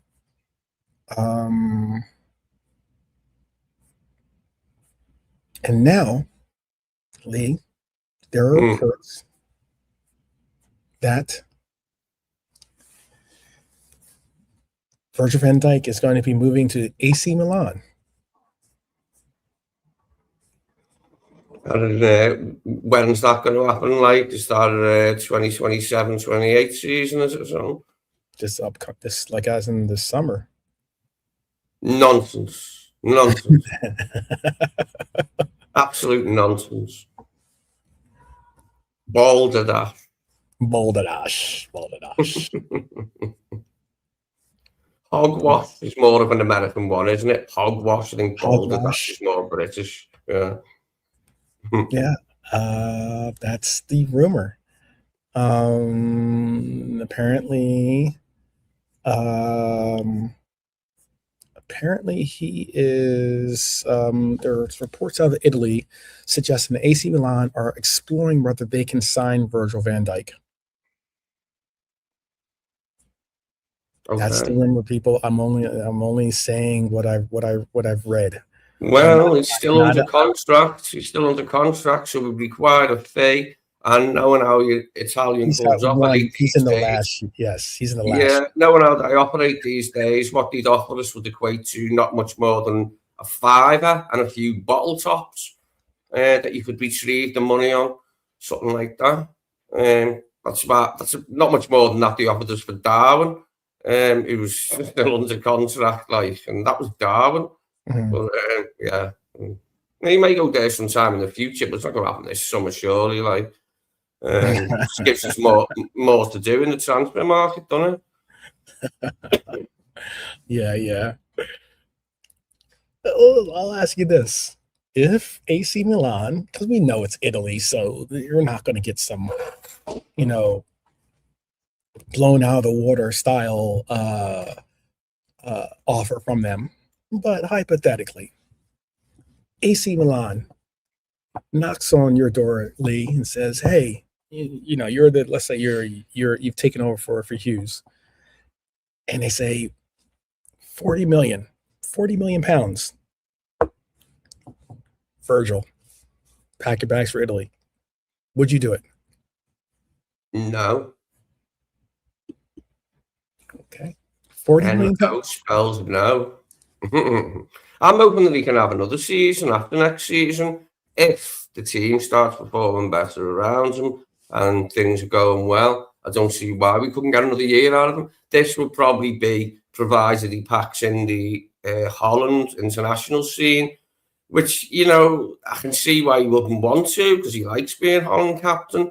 But I think maybe it would be time for him to pack in internationals to prolong his club career now in the way that James Milner did. Mm-hmm. That really helped James Milner prolong his career till 40? He's only just retired, Milner, hasn't he? And he quit the England scene ages ago. Hey, he was big, and you know what I mean? So, Lee, I've heard people take some really, really, I think, unwarranted shots at Virgil van Dijk because this is a guy who's in his, approaching his mid-30s that was one of 4 players to play every minute of the World Cup so far. He was someone who played played in every game for Liverpool last season. Every game for Liverpool he was involved in. He is someone that puts in incredible hours of work. And I hear people wanting to, I think when you're at that level, people are just so anxious for the fall. They need to be correct or right about the fall from grace. It's a shame. I think it's unfortunately a increase, especially with the social media and the way we socialize on these forums lately, to be the bearer of bad news or to be the Nostradamus that predicts when the fall happens. So you can be the smartest guy in the room. It's a shame, but it seems that way. And I'm glad to hear it. I thought maybe 40 million would you'd say, okay, let's get 40 million. 40 million buys you a very promising, player of the future, maybe. 40 million could buy you or get close to buying a player I like, the Vusovic, the Croatian, the Serbian player.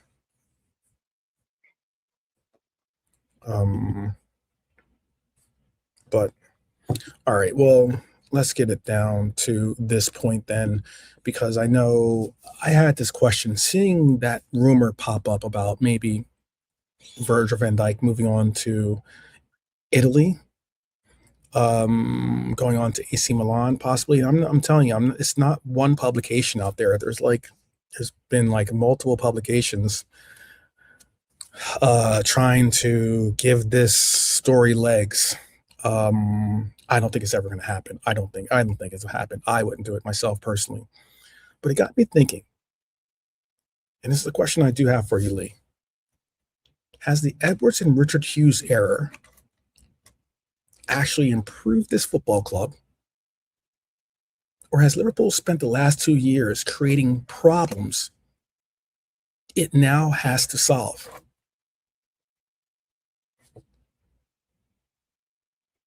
Do you think it's creating more problems than like as in those two individuals taking over the realm that they did, or the reigns that they did, have created more problems, more questions than they've produced answers for this club? I think it's the latter, unfortunately. We've got a lot to do, like, haven't we, to sort the squad out and the team. This summer, considering it was a busy summer last summer, the job's only half done, really, isn't it? Like, in regenerating the team and the squad, because it had got very old, you know what I mean, and lots of the players are gone now. There's only Virgil and Alisson left out of all them players from the Champions League, and even the league victory, the following year, there's only Virgil and Ali left, didn't they? So now that Robbo's gone, that's Robbo and Trent gone. So we've got a lot to do this summer, and this is going to fall on the shoulders of Hughes and Edwards, isn't it? And we hope that the shoulders are broad enough to take that weight and to do the job we need them to do this summer, to identify the players that we need and get them in the door. No, I mean, I'd love to hear, Norm, Hylord, Lee's, Ross, Red Armchair Supporter, or anyone else in the chat, like, your opinions on this, because, like, realistically, has this rebuild actually gone according to plan? We had Jurgen Klopp leave this team in my opinion, in such good position that a coach came into this club, tweaked one or two, played a couple of different players in different roles, but basically kept the core strategy and philosophy of what Jurgen Klopp had, and won us a Premier League comfortably. And then he started implementing his style of play, his vision of what he wanted to have happen with the club, and it all went to pot. And we start bringing in these who we didn't buy, for instance, ever in the 10 years of service Jurgen Klopp gave us. We never once went out and bought a £100 million player. It was so much so that even Klopp is on record of saying, how he could never see a £100 million player being bought. And Jurgen Klopp not only didn't get one player, we watched Arne Slot get two. And we also saw Arne Slot get players well over some of the highest acquisitions throughout Jurgen Klopp's entire tenure. Now, with that said, I don't think this club was in a crisis. We were Premier League champions with an outstanding squad, world-class training ground, one of the best academies in the world, I think. We have one of the strongest football structures anywhere in the game, I think. I will put our structure of football against any club. I'm talking about Real Madrid, Barcelona, Manchester City. So why does it feel like Liverpool are searching for answers instead of having the solutions already in place? We've now got a new manager, new coaching staff. We've had massively important players, key players leave our squad. Some by choice, not by necessity, but by choice they left us. We've had big money signings. Contract situations drag on to the point where players have left on free terms, whether it's Trent Alexander-Arnold, whether it is Mohamed Salah, whether it is Ibu. And I guess you could say Trent wasn't technically a free, considering that we did get some type of money for him, but that's ridiculous, considering the talent and quality of player he is.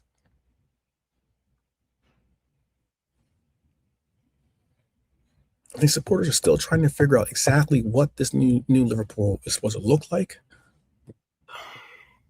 And I'm asking, seriously, Lee,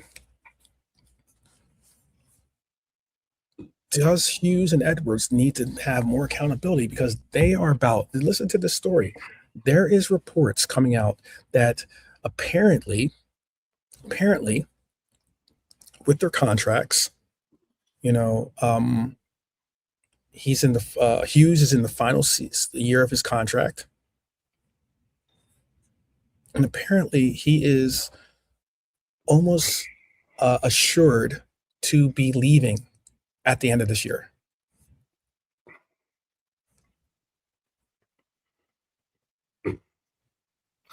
Well, going to Al Hilal, apparently, reports are suggesting he is going to leave for Al Hilal. Nothing has been confirmed, but the rumors are certainly picking up that he is out the door and going to Al Hilal. He's going to stay for this window, and then he's going to start to find they're going to start to work on the replacement of him in the January window.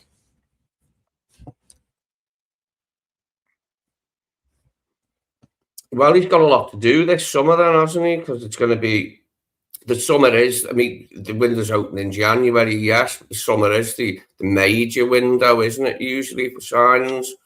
So he's got a lot to do. I'd go as far as to say maybe the problems in terms of not planning out the succession of a lot of our aging players would date back to before Richard Hughes walked in the door.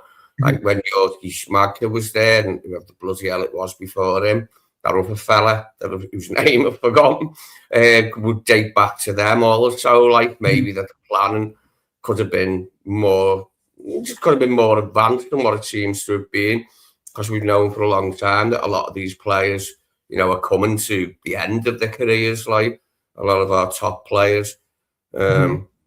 It'd be great to see Fabinho still in the Brazil squad. I did not know he was in it, mate. I seen him jump off the bench and leg it over like when he scored. I was amazed up to see Flacco. Yeah, I didn't know he was in the squad, mate. He's done well there, hasn't he? Yeah. But yeah, the replacements of the old guard, your Fabinos, your Hendersons, even Ronaldo, you could say that, Virgil, Massa, Alisson, Salah, all of them, like maybe it could have been planned a bit better. I mean, it's hard to say, like, but there's certainly a lot resting on these next couple of windows, and I just hope he's got his game plan sorted, so to speak. Richard Hughes, like, and he's ready to do good business for us, like wherever it may be that the business needs doing.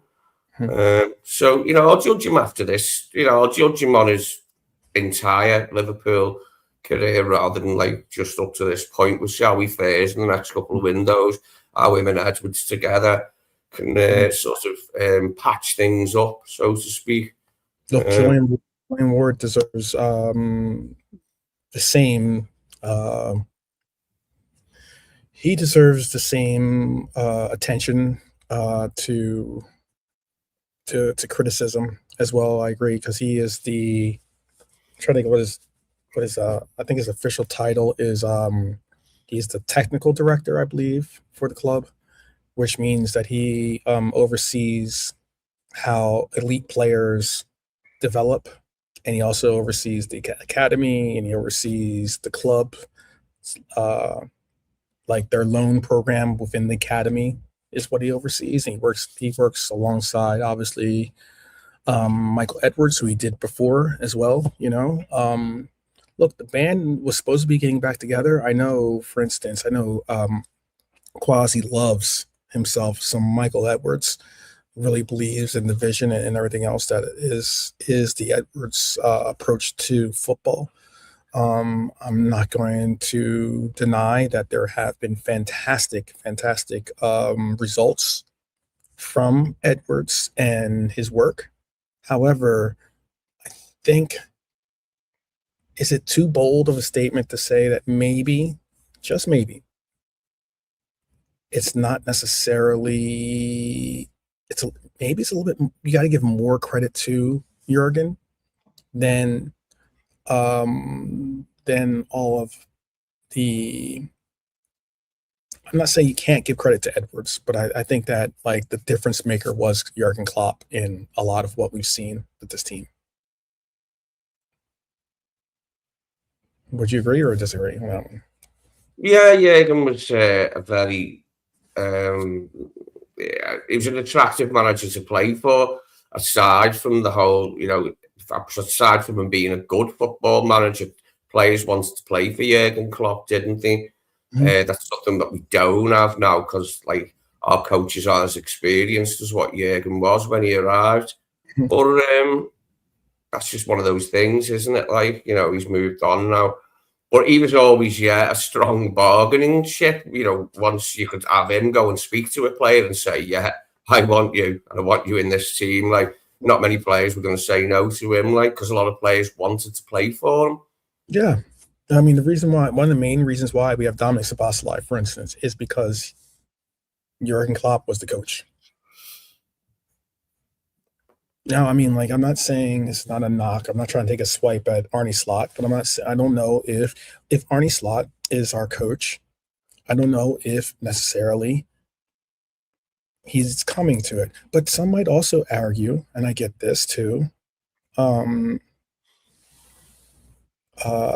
it's a very good question. I don't who's dealing with Szoboszlai's contract situation, considering that he is another player that is going to be coming up on, I think he's got 2 years left on his deal or something like that. I think but Thomas Szoboszlai wants big time money. He wants like 300 some odd thousand, type, if not more, type money. And Dom is good. Dom is excellent of a player. You obviously know I took a big chance in calling him my preseason MVP.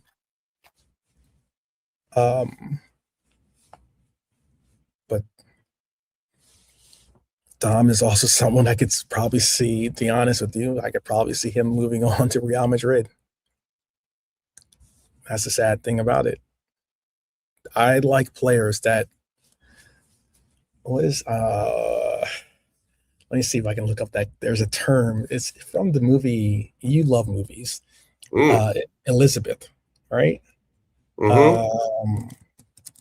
Let me see. So what about Queen Elizabeth? Yeah. Good old Queenie. Good old Queenie. Let me see. See if I can get this. When you said that good old Queenie about Queen Elizabeth, I can only think of Queen Elizabeth from the comedy show Blackadder, and they used to call her Queenie and that, and she used to have hissy fits and that, like, yeah, she did. Have your head took off and stuff like that. It was a bloody funny character, a funny interpretation of Queen Elizabeth, like, played by Miranda Richardson. Dead funny. In the movie Elizabeth, The Golden Age, was a movie in 2007. It was about Queen Elizabeth. It was back when she was, she had a romance with Sir Francis Drake. Yes, that's it. Look at you knowing the history. Good for you. Only because of Blackadder, which is a comedy show. Okay. It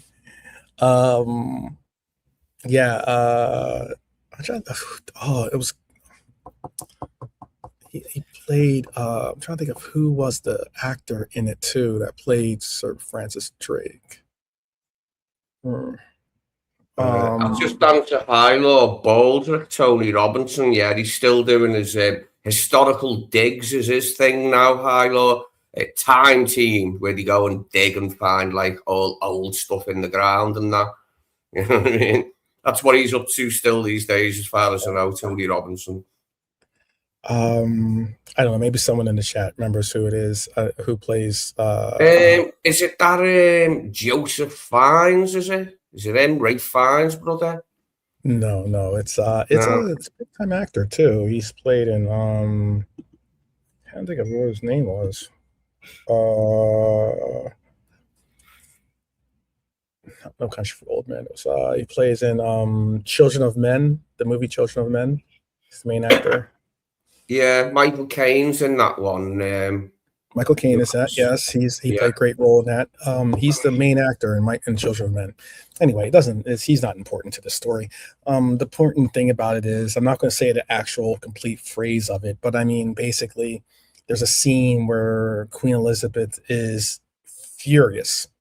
Okay, she's in the in a jealous, furious rage, and the reason why is because one of her ladies in waiting has apparently married Sir Walter Raleigh and is not only pregnant but already showing that she's pregnant. You know, so obviously she's got married to Sir Walter Raleigh on the low. No one's supposed to know about it. But then again, you're pregnant. So either, during that era, if you're either married and pregnant or you're pregnant and in a scandal, So she is furious and she goes, "My B word, where my colors?" Because she's like, "You're either down with us, you're either down with me, or you're out." And I was like, "All right, Queen Elizabeth." I haven't seen that. I've heard of that one, yeah. The Golden Age or something, but I haven't seen that. I do like that historical film, like, from any era, really. I like it, but I've not seen that one. Yeah, that's whenever I think of something. Yeah, whenever I think of if you're see what drew you to it, like. Yeah, whenever you're like a ride or die type person, that quote always comes to my mind. I even say it. "My bees wear my colors." That's what she says. I was like, "Whoa, okay, Queen Elizabeth dropping some bars." All right. But yeah, I just like it when yeah, she was one of the most powerful women in history, so they love making films about her, like, don't they? And it's obviously, like, that's where Virginia got the name from, wasn't it? Like, Virgin Queen Virginia, all that business. Like, they put her on a pedestal, like, but apparently she was quite a fearsome lady. Queen Elizabeth, like, well, the Henry VIII daughter. I mean, how could you be anything else if you were Henry VIII daughter? Yeah. Yeah. I mean, how many Queen Elizabeths you've had? What, 2 or 3 Queen Elizabeths by now, right? Or 2? Yeah, the last one was Queen Elizabeth II, I believe. Yeah. So, we've had 2. The original ginger one from a long time ago, and the recently deceased Queen. You've got to be at least you got to be a fierce ruler if you're so nice you get named twice. So that's how I see it. So how about that? All right. Well, enough of the Queen Elizabeth history. Well, what King Charles, our new king, has to keep in mind is one of the other King Charleses had his head cut off for being a load of crap. So we relieved the man of his head and got rid of the monarchy, but he came back twice as powerful, didn't he? Like, not to be denied. He only hid in France and then came back. Twice as strong. Well, people, we chatted about a bunch today. We even got some historical facts out of Lee about the good old country of England. Oh, you learn a lot from comedy, because I always love comedy, and as any child does. So watching them as a child, I got to know like who was who out of like some of the royals and that from Blackadder, which was a hilarious show when I was Oh, a kid. that is a hilarious show. Oh, I've it seen is. that Rowan too. Atkinson's so Yeah, funny. He's yeah, he so is. dry, like, especially when he says stuff, the balls are like, it's just uh, lines to die for, mate, written by Ben Elton and Richard Curtis. Yeah, I mean, I even like Monty Python's too. Um, their historical takes on a lot of things is very, very funny as well. At least I find it Yeah, funny. just because something is designed to take the mickey out of a certain, like the king, the royals, and that doesn't mean you can't learn stuff from it, like which king was which and all that. Palaver, like which queen was which. Valuable stuff, valuable knowledge. Yeah. Yeah.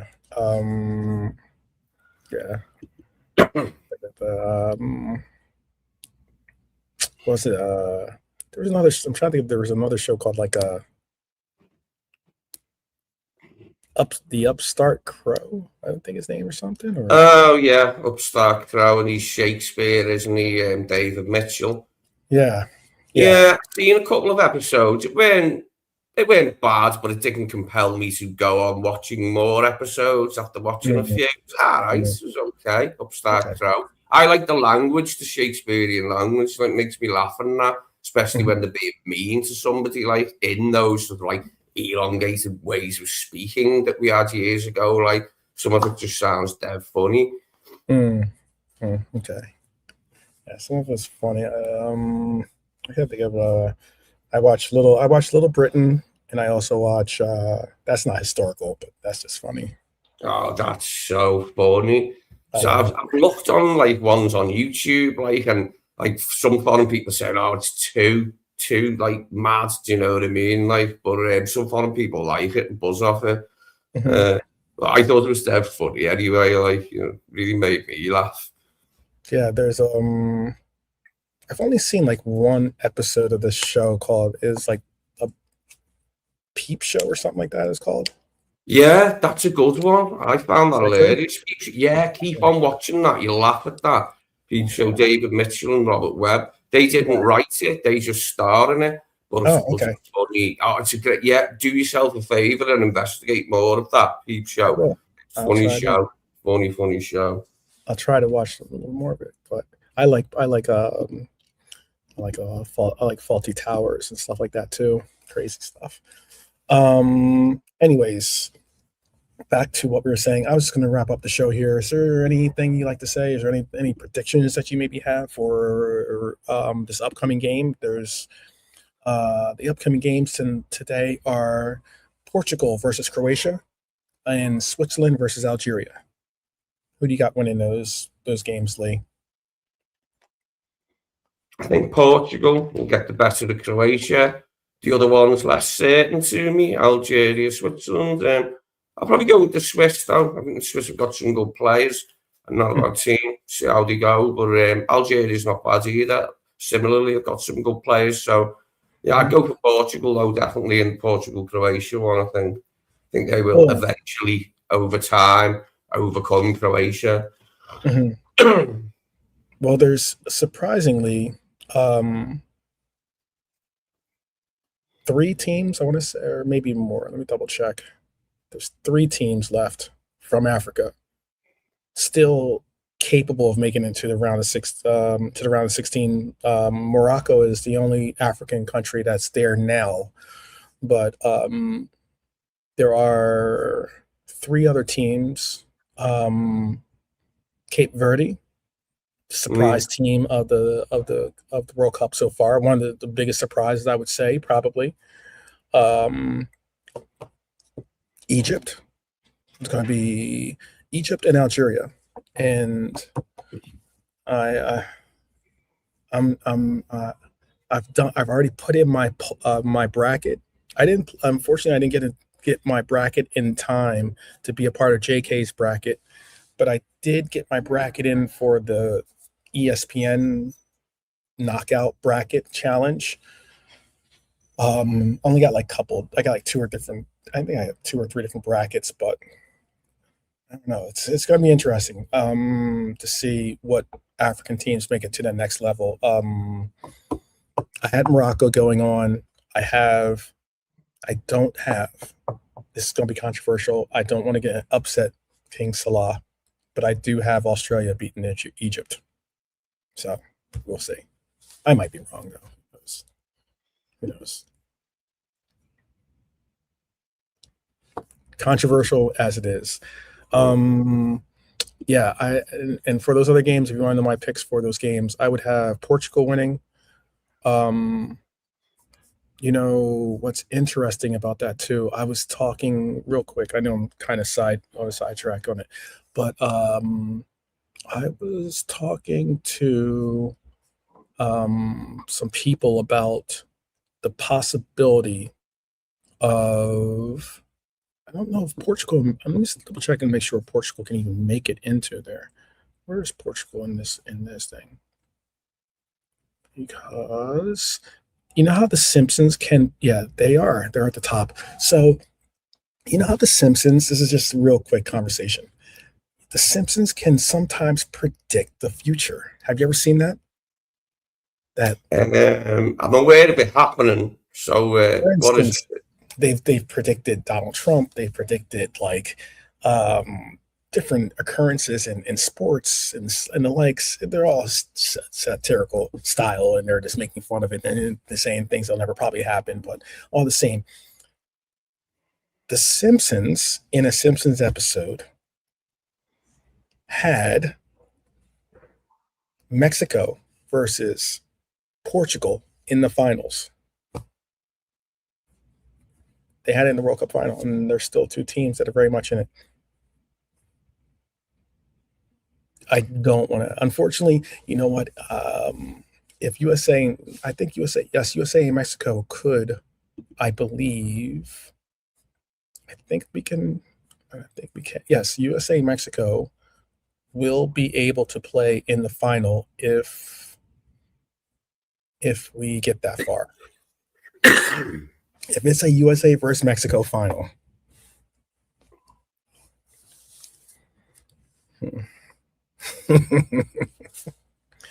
If it is, everyone will have to start calling football soccer. But I'll just if the USA wins, that's my I'm plea. just checking on my bookmark thing there to see what films I've got, because Hylor asked me for a film recommendation in the comments.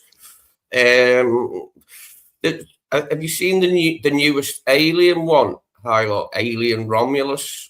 I mean, I didn't think it was brilliant, but it was worth watching. It was okay. That's probably the newest film that I've seen in recent years, because it was only made last year or something. Aside from that, what was I going to say then? Have you seen Dog Soldiers? It's another one, werewolves. It's like a horror werewolves one set in Scotland. It's quite good. Danny Boyle made it, I think. Someone like him made it anyway. But there's two, maybe the new Alien one and Dog Soldiers. I'm hoping you're right, Norm. I'm hoping you're right.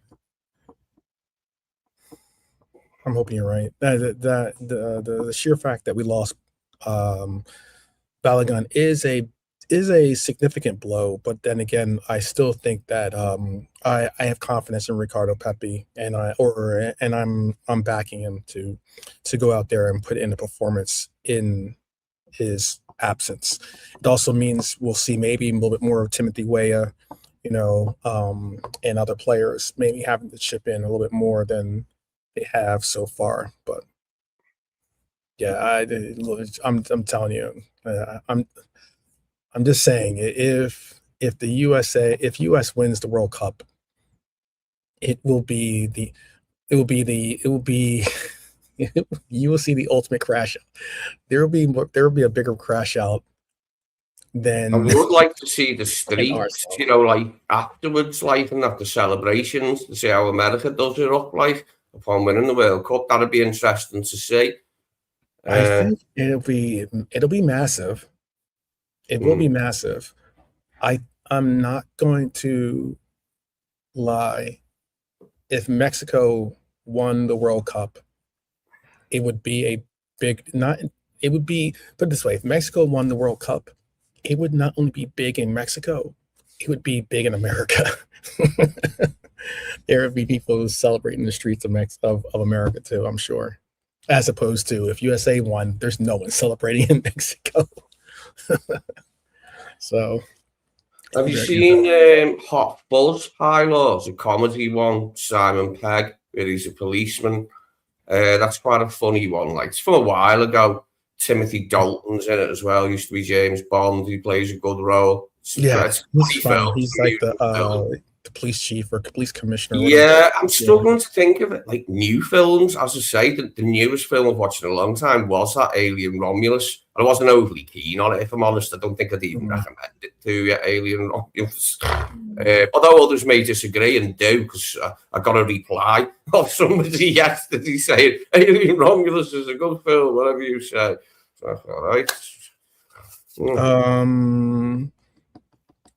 I wanted to see the Formula One film, by the way, Red Armchair Supporter. I did want to watch that. I did want to see that. I was going to watch it. I was going to go to the theater to watch it because it was in the IMAX theater, which is like the, the kind of like the big screen style, almost surround sound, everything involved in it. I was going to go watch it, but I didn't get a chance to, because I think that would be awesome. I mean, to be able to like kind of like lose yourself in the movie theater and be involved in the F1, which is I got the opportunity to go see. It wasn't a race. Unfortunately, I thought it was going to be a race because I thought it was going to be. But they had a exhibition or like a presentation. Red Bull brought down like their F1, all these different types of vehicles. They have like their off-road one. They had two F1 style race cars, and they brought them into the middle of Phoenix, Arizona, and it was bedlam. The sounds that those cars make are absolutely incredible, like incredibly loud. I would love to go to an F1 competition. Love it. And that's so yeah. So if Mr. Hamilton, if you're watching, hit me up. You can leave me a Ferrari too if you like, but we'll see. I don't know if do you know what, Norm? Talking of your username there, Rush is on the far side from when we won the double in '86. Eli Wallach reminds me of that day when we won the FA Cup to complete the double, because me nan come up to babysit us kids, and like me mum and stepdad went to Wembley for the cup final, and I'd never heard of Eli Wallach at the time, because I'd never seen The Good, the Bad and the Ugly. I was only like just turned 13, and my nan went, so there was a film advertised for later, and my nan went, oh great, Eli Wallach. And because Wallach ran with Bollock, I started taking the mickey and going, who's Eli Bollock then, Nan? And she got a cob on with me and that, like, but that was that day when we done the double and Rush was on the far side.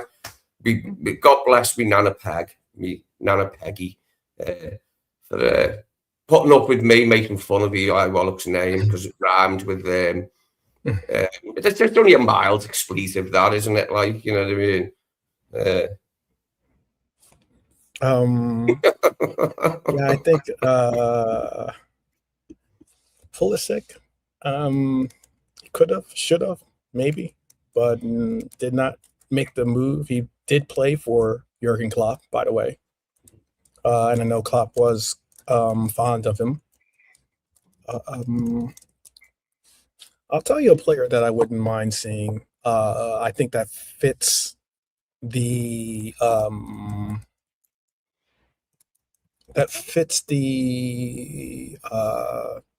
to think how to put it.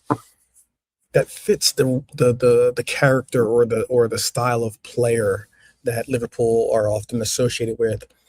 There's two players on the American team that I could see, or maybe even three, but certainly two. Third player is he's too old now to play for us.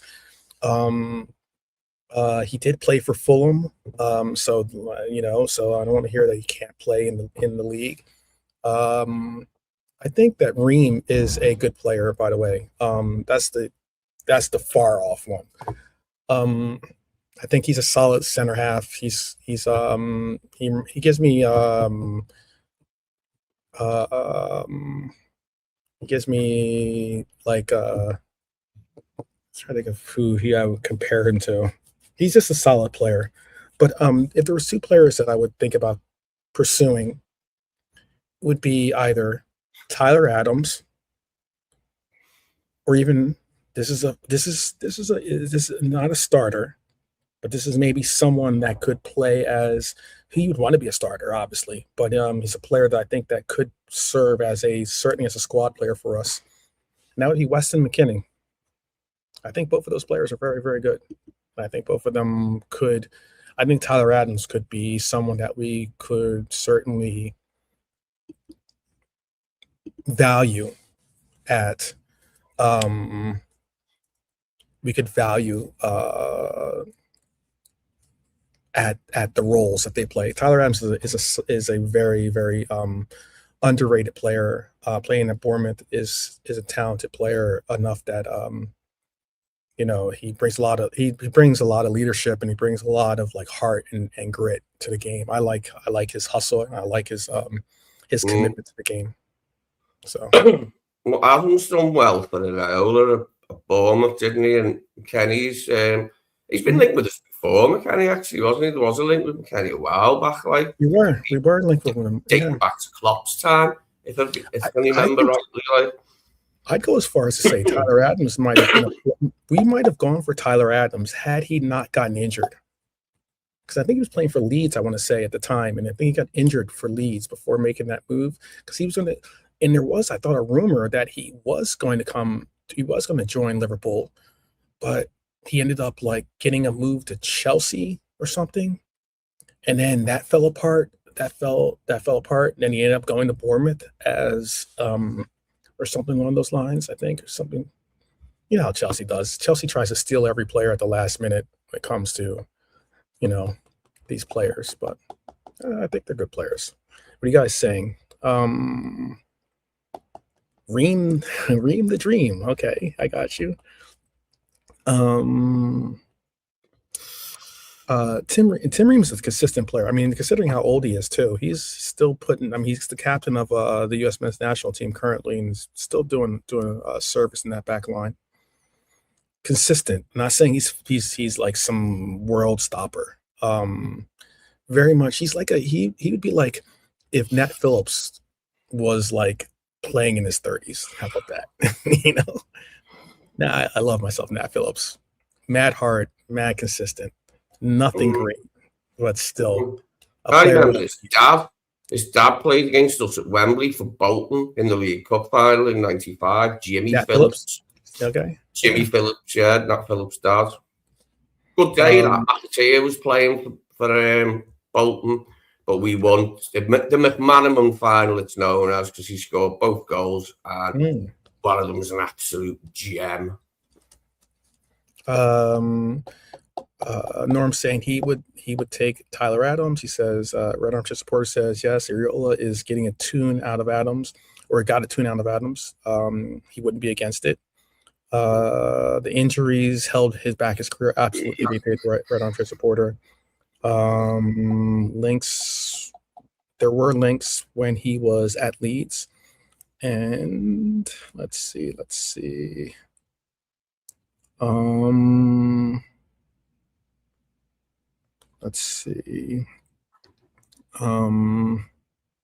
think Eiler's talking about something about Portugal. Portugal fans will bring in white balloons into the stadium to release in the 21st minute for Jota. Really?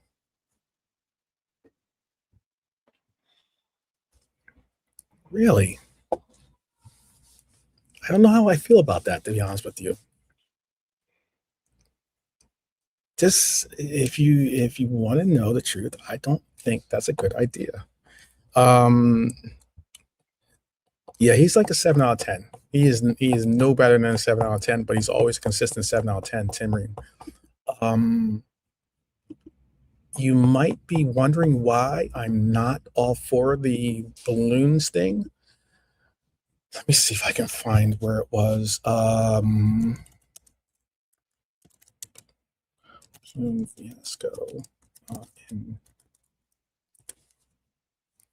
So in 1986, there's just some history for you.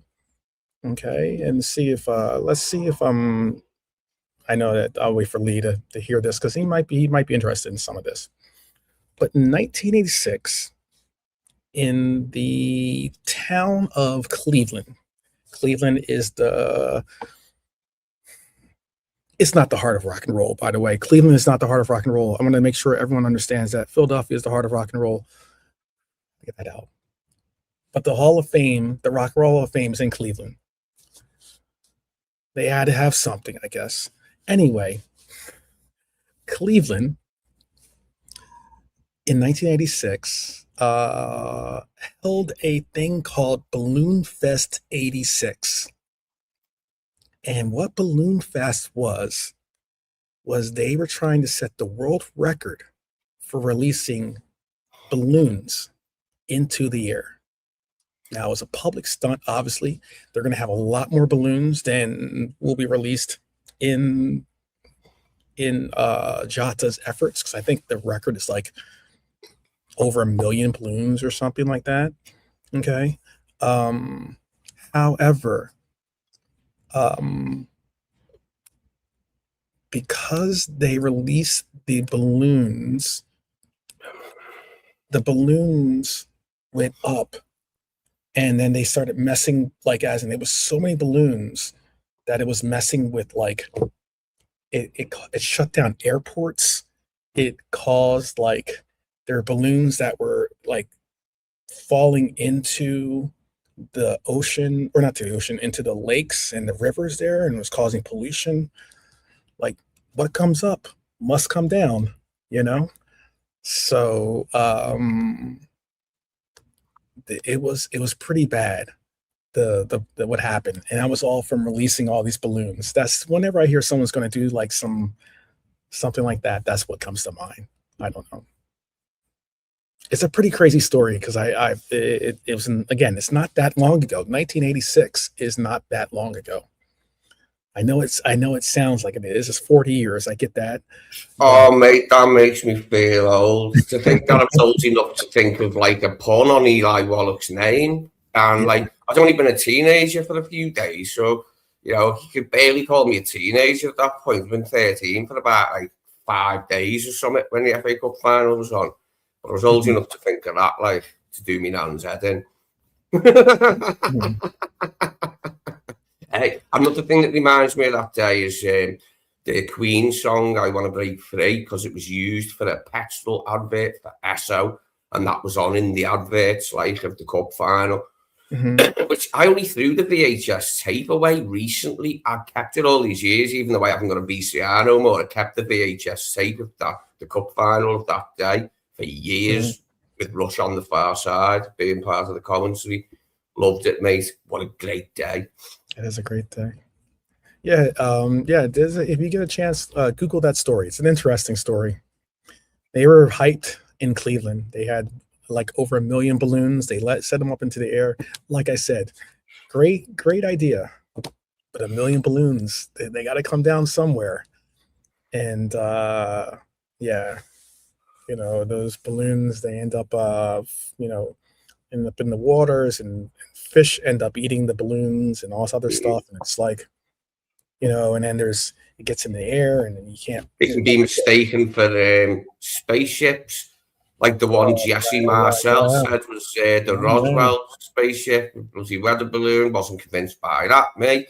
But anyway, no, you see it now, like, where, like, so it's on YouTube, and there's like some weird looking balloons been sighted, and people are going, it's a UFO, and then someone's like, no, mate, it's a weather balloon.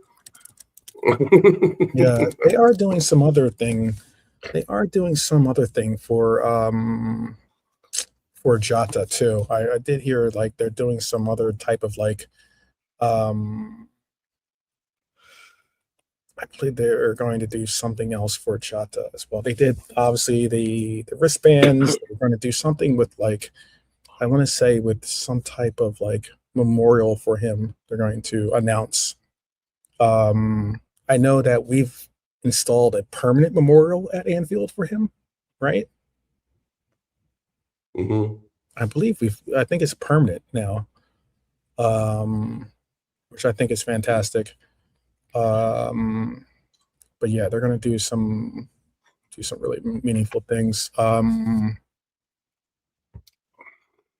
I know that they did I know. Oh, you know what they're going to do is this in the video game that's coming up. Like I think in the the FIFA video game that they have. It's no longer FIFA, but the EAFC thing. I think they're going to have an actual like memorial. They're going to have an actual thing in the video game to. Oh, God, that's nice, yeah, because he was Yeah, into game and wanted yeah, yoga. exactly. So that's a nice touch, that, yeah. Yeah, Everyone got to exactly. see that. Myself, I've not gamed in bloody years, man, a long, long time. When I Yeah. first moved into this flat, which was bloody like a quarter of a century ago now, I was still into like LMA, the league managers one where you're just the manager and then the game plays out in front of you.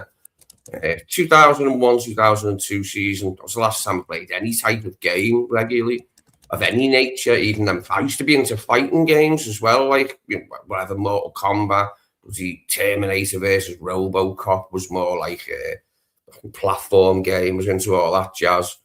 Die Hard, remember them, the 3 Die Hard games? There was one where like you go up and lift the levels, there's car one, and one like where you behind the gun.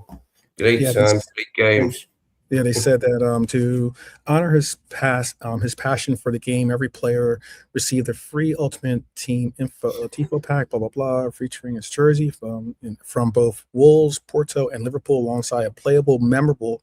You could play with a memorial kit of Jota, like he's got one of those like, like even though he's no longer he's passed, there's still a opportunity to play with his likeness, which is fantastic. I think that's awesome because he was a gamer, like you said, and rest in peace to our number 20 for sure. So, Premier Manager from 1996. Okay. Lee, the Die Hard games. Oh wow. Okay. Yeah, that was bloody, they were good then. Like the one particular one I liked of the 3 of them was when you're going up in the lift up levels and that, like, and yeah, there would be a high body count, like bloody good game though. Like you would expect a game called Die Hard to have a high body count, wouldn't you? But yeah, they were the sort of games that were around last time I was into games, like. But it's a good obsession. It's a good way to spend your time if you want to gaming. No objections there. I just grew out of it strangely, and I don't know why. All of a sudden, I just stopped doing it, and I've never recovered the bug for gaming. Tyler's saying there's a sculpture designed by renowned sculptor Emma Rogers. At its center, it's a flowing heart sculpture in acknowledgement of Jota's iconic goal celebration. While viewed from different angles, it also reveals the numbers 20 and 30, which adorn the back of both him and his brother. That is cool. I'm definitely going to visit that when I travel to Liverpool. But I got Lee stretching. That means normally it is time to call it wraps. I don't want Lee falling asleep on me. Oh no, mate! I'm one of those people. I'm always stretching, compared to others. I do it all the time, like, to that degree where you've got to put your arms out. Well, it feels like your head's going to pop off, like with the pressure. I have to do that all the time. Why, I don't know. Cursed I am. Cursed. Yes, there's going to be. What's this next game? The next game is going to be on in about 20 some odd minutes. It's probably the more interesting of the two games to be on schedule, the Portugal-Croatia, but I don't think Croatia has enough. I think Portugal gets through this pretty easy. I know every game is tough, but I think Portugal gets through it pretty easy. I don't think Croatia has enough. And like I said, the Swiss-Algeria game, different story. I I don't think Algeria is talented enough to get past Switzerland technically, but there's a chance because it's the World Cup and you never know. You can always have an opportunity or an occurrence just like England saw against Congo, where a player just plays off his lid and just really, really gets it rocking and rolling. So, Lee, do you want to say anything to the people before we let them enjoy the rest of their evening or the rest of their afternoon? Well, I was just about to type in reply to Norm. I like horror films, but not that much that I want to have that in my mind, like type of thing. You know what I mean? I like horror, but that's just like too scary. A thought to me, that. I'll tell you what was a horror film. It was England's first half. But anyway. That was a horror film. I'm sure a lot of people were going through some shocks and awes during that performance at the beginning. I don't get too het up over England in that if they fail, I'm not like going off my head or nothing. But it's nice when they win. You know, can't deny that England's in Liverpool. Liverpool's in England, sorry. Well, you could look at it the other way around. But I got quite excited for this World Cup because it's been good so far, and I've bothered my arse to go out and watch the England games in public, like with a few of the other. We've got a few pubs in my high street, so if one's bored, you just hightail to the next one, which is like very close, sort of thing. Like, you know, in search of atmosphere. I'm pretty late. Yeah. I know Monte will be very, very much maybe. Oh no, it's at 6:30 tomorrow for my time, so it's too late for you guys. It'll be on in the morning. It's a shame. Ghana, Colombia is going to be I'm interested in that game. That's probably one of the bigger games I'm interested in that's left on the games of 32. I think that's got the most appeal to it.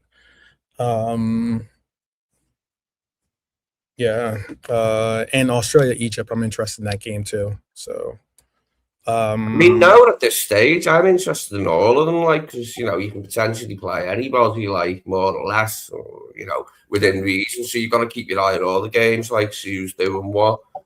And this is something I didn't really bother with last time, and it wasn't the World Cup's fault. It was just I wasn't in the mood for it last time around. This year I am, so I'm enjoying it. Yes, it's been good so far. Good watch, some good games, good goals, some good games, some good skill.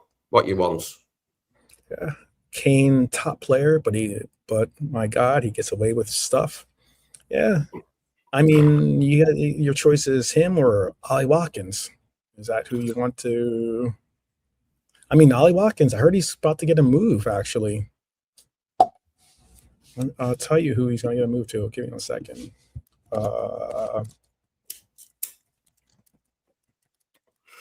He's done well, Ollie. He's, you know, I wouldn't look at him for us, but he's done well, and he's been good for Villa. This season, helping much in that Europa League. He is. If Arsenal can't bring in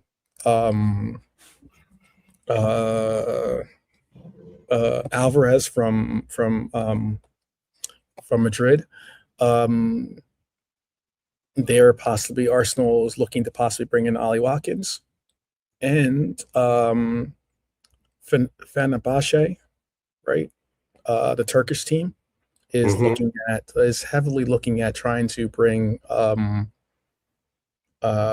Watkins into their camps. They're going to wait until after the World Cup to talk and get serious. So maybe Ollie's going to find himself in Turkey. Not Turkey. Turkey. Got to make sure I pronounce it right. Then they're no longer Turkey. They are Turkey. So, all right, people. We've talked your ear off enough. We'll be back tomorrow. Most likely, right? I don't know if.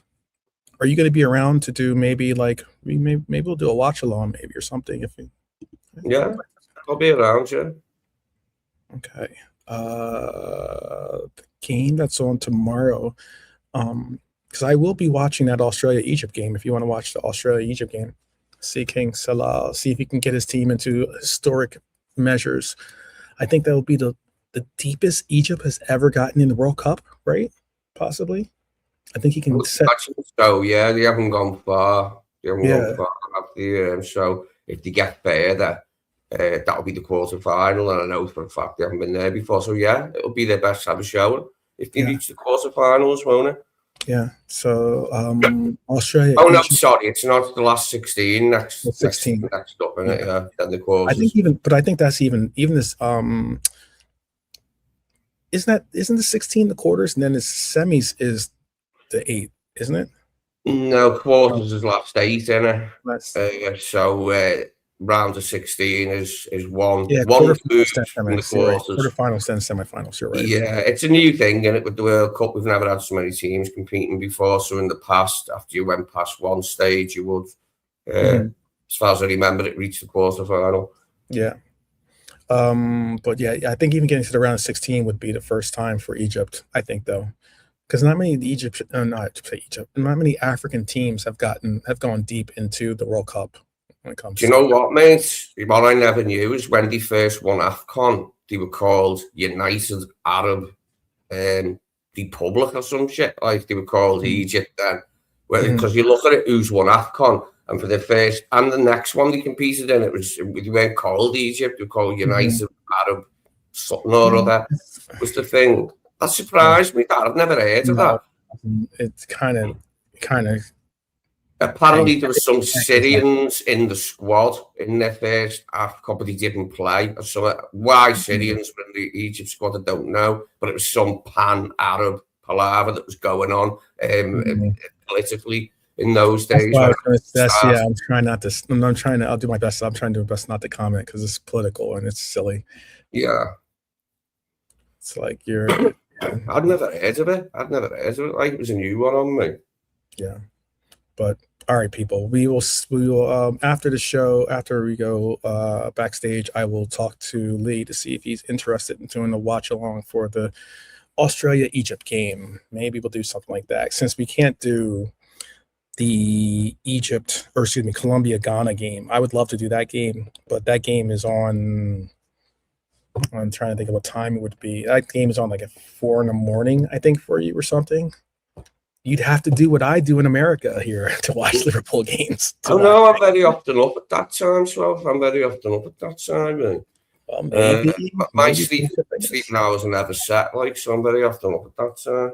Yeah, so maybe get lucky. You do a double header tomorrow. But all right, we will be back tomorrow regardless to do a show. Hopefully Lee will be available to do all the shows with me.